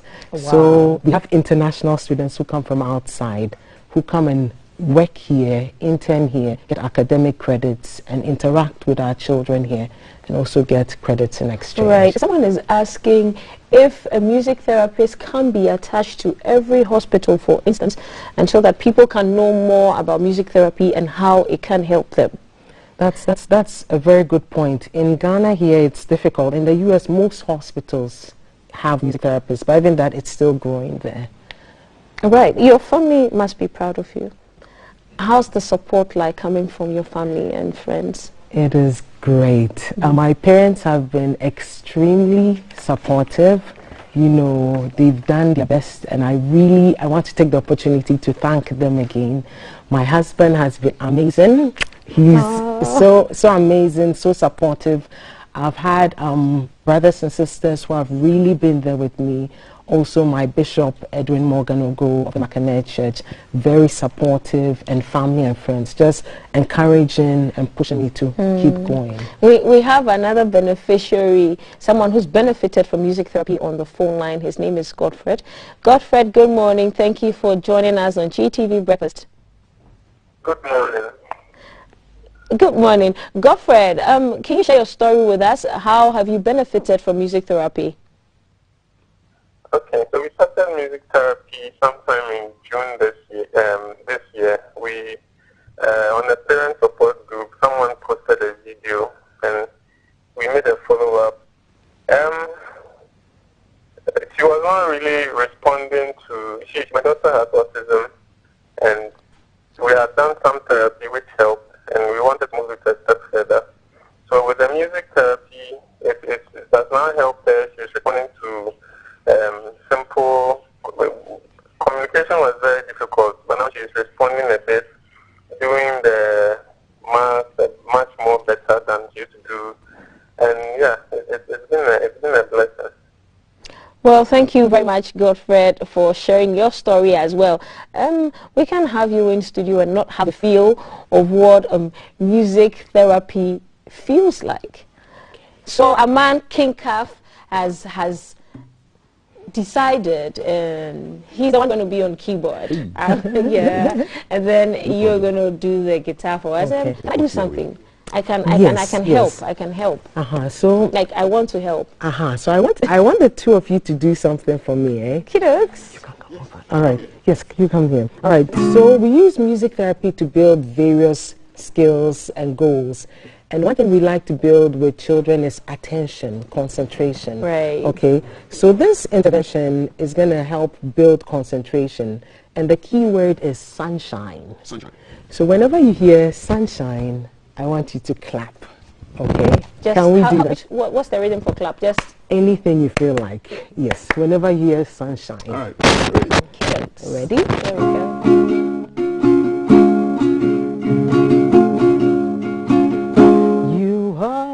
Sunshine, my only sunshine. You make me happy when skies are gray. You'll never know, dear, how much I love you. Please don't take my sunshine away. So that's one example. All right. So we have tone chimes here. What's that? Say that again. Tone chimes. Tone chimes, guys. Yes, tone chimes. Tone Okay. chimes. All right. And I'm going to give you two because I know you can handle it. Okay. I'll give you two, or I'll give you one. Sure. Be safe. Yes. All right. So now, in this intervention, what happens is that it's done in a social group. So you get the opportunity to interact. These ones are for children, but we have the ones which are for adults, big, massive ones. We do them with geriatric, bigger groups of elderly people, young people, etc. So, still a child, don't worry. Okay, no problem. So when I point at you, I'm going to ask you to ring, okay? But I'd like you to ring it first. Just get a feel of it. I want to. Okay, go ahead. She wants to. Yeah. Want to. She wants to. I want to. Yeah, I want. Okay. Yeah. You take this one. Yeah. All right. So let me just ring it. Get used to it. Beautiful. Okay. So I'm going to stand a little bit on this side because I'm going to direct. I hope I'm okay. Yes. Okay. All right. So when I point at you or, give you direction, then you ring it, okay? Okay. And then after you have to tell me which song it is. Okay? All right. Okay. All right. Are you ready? I'm ready. Okay. So you ring one. I'll go like this. Aha. Beautiful. Okay.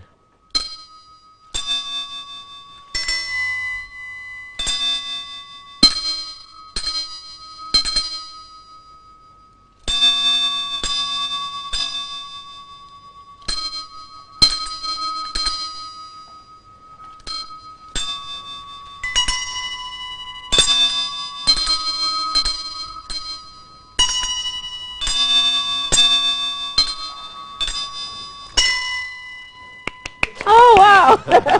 Nice one. So which song was that? Mary. Yes. Maybe had a little lamb. That is it. Okay, Kat has a musical ear, so I'll give it to him.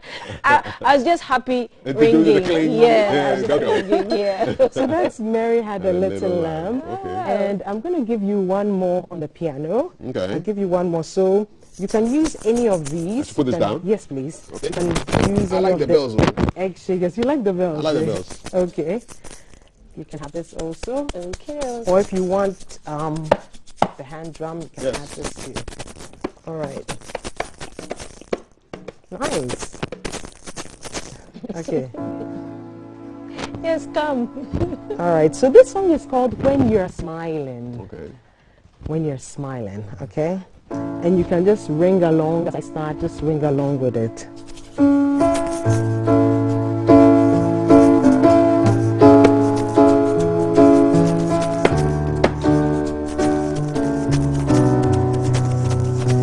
When you're smiling, when you're smiling, the whole world smiles with you. When you're laughing, the sun comes shining through. But when you're crying, you bring out the rain. So stop your sighing. Be happy again. Keep on smiling. 'Cause when you're smiling, the whole world smiles with you. And keep it ringing. So I want you to follow my expression on it. Right. If I'm going slow, you follow me with it.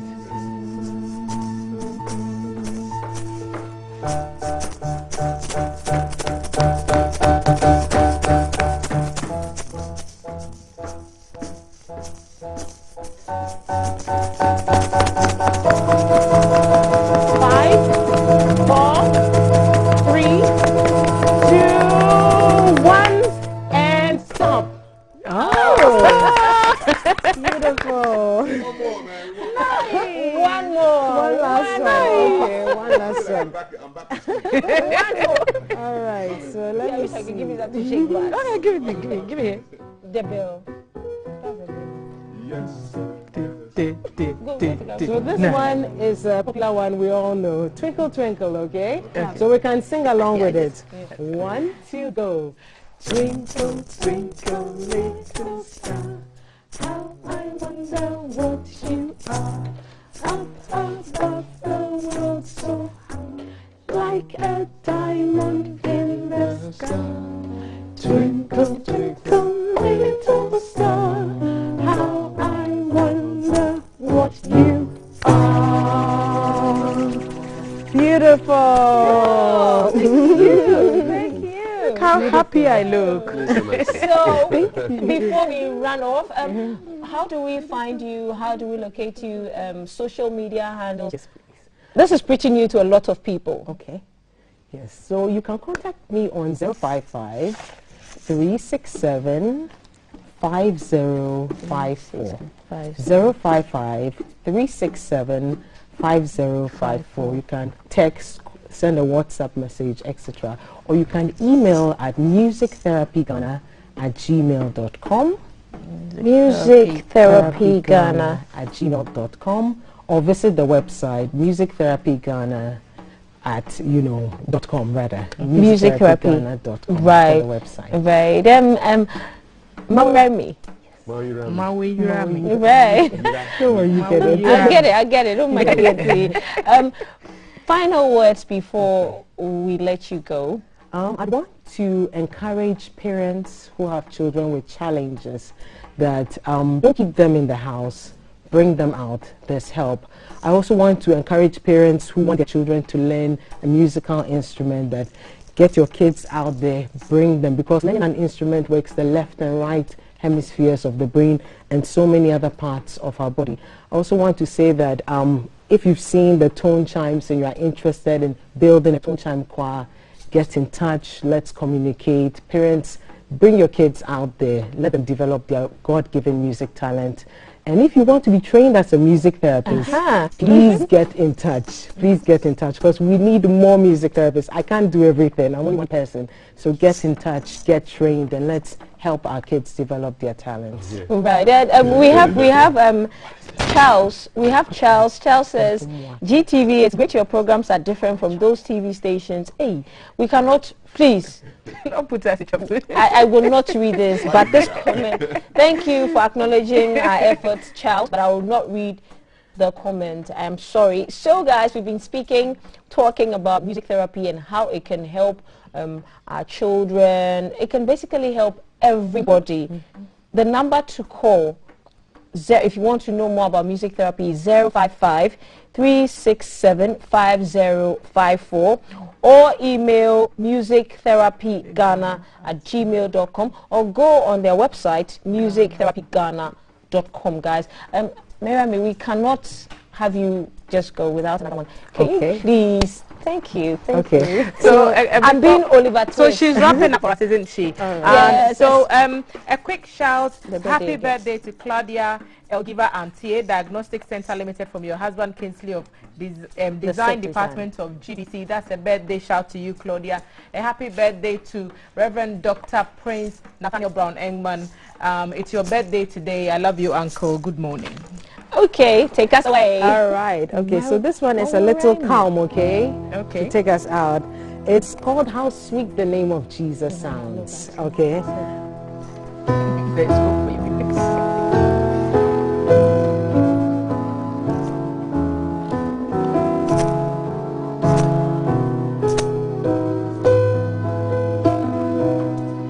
How sweet the name of Jesus sounds in a believer's ear.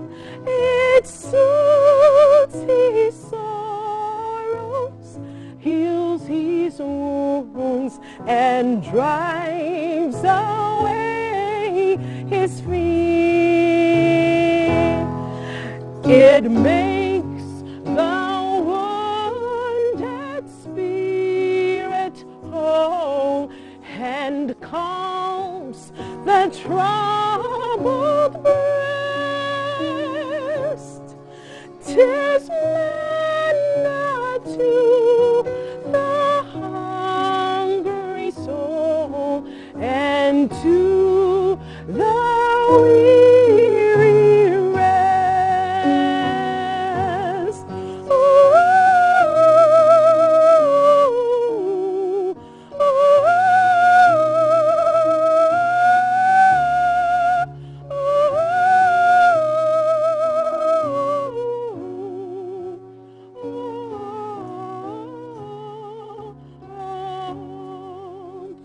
tis music in your ears.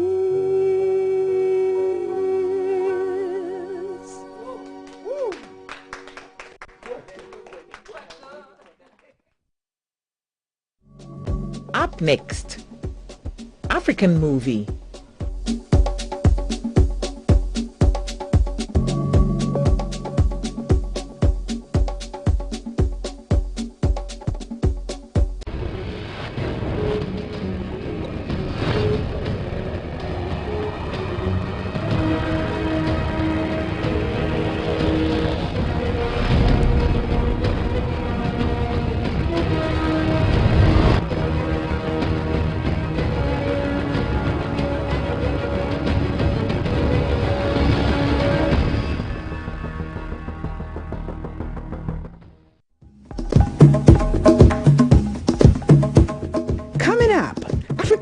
HIV.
What's your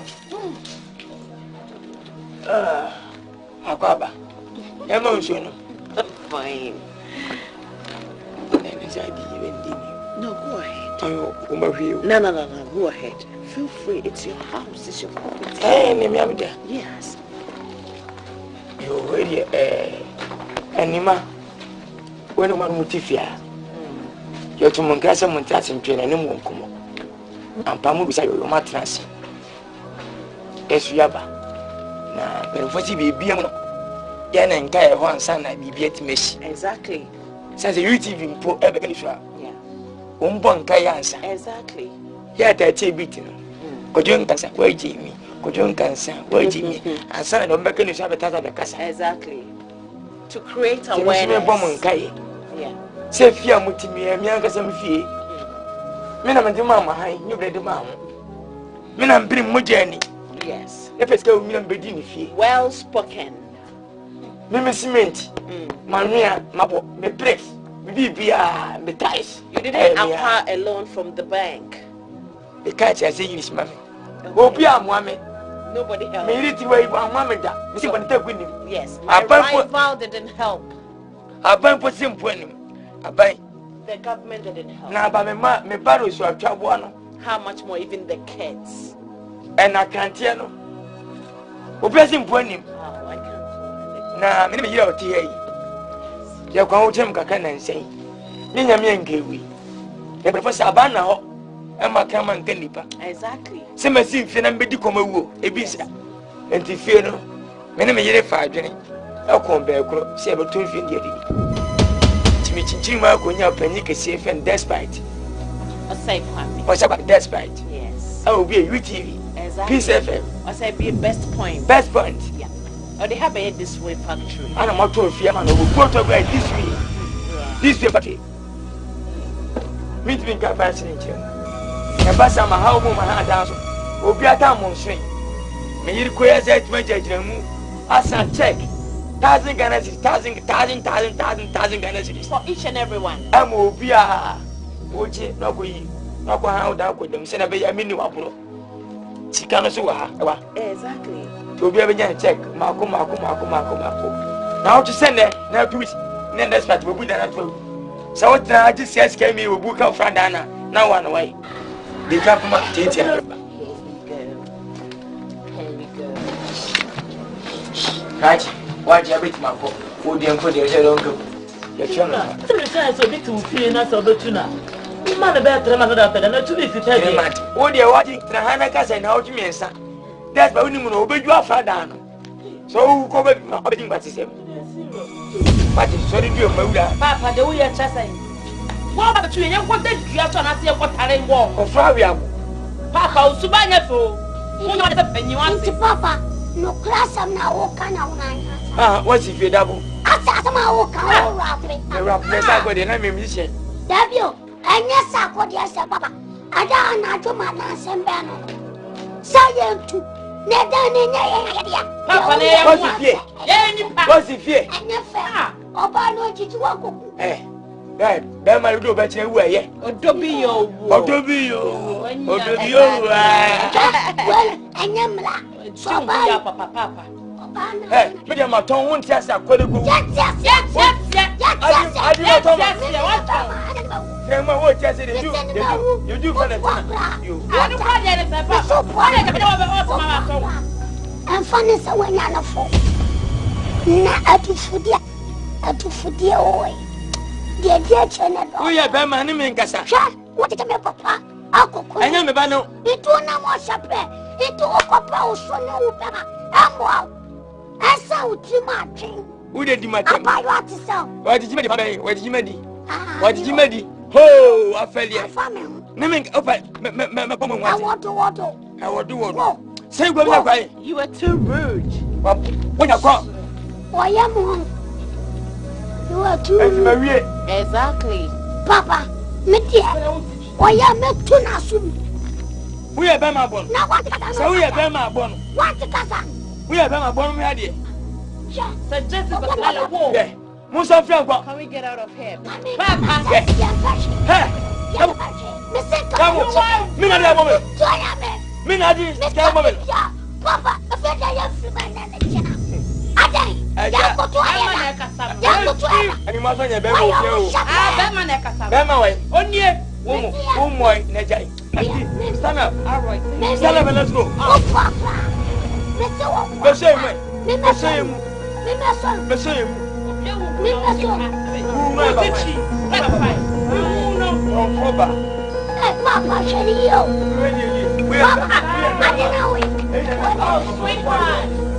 don't waste your breath. You want to cassette what you waste your breath. So we do from the okay. When you're the banner, oh my God, you say all farming, all farm banner. But no far. We are missing baby. We are missing baby. Papa.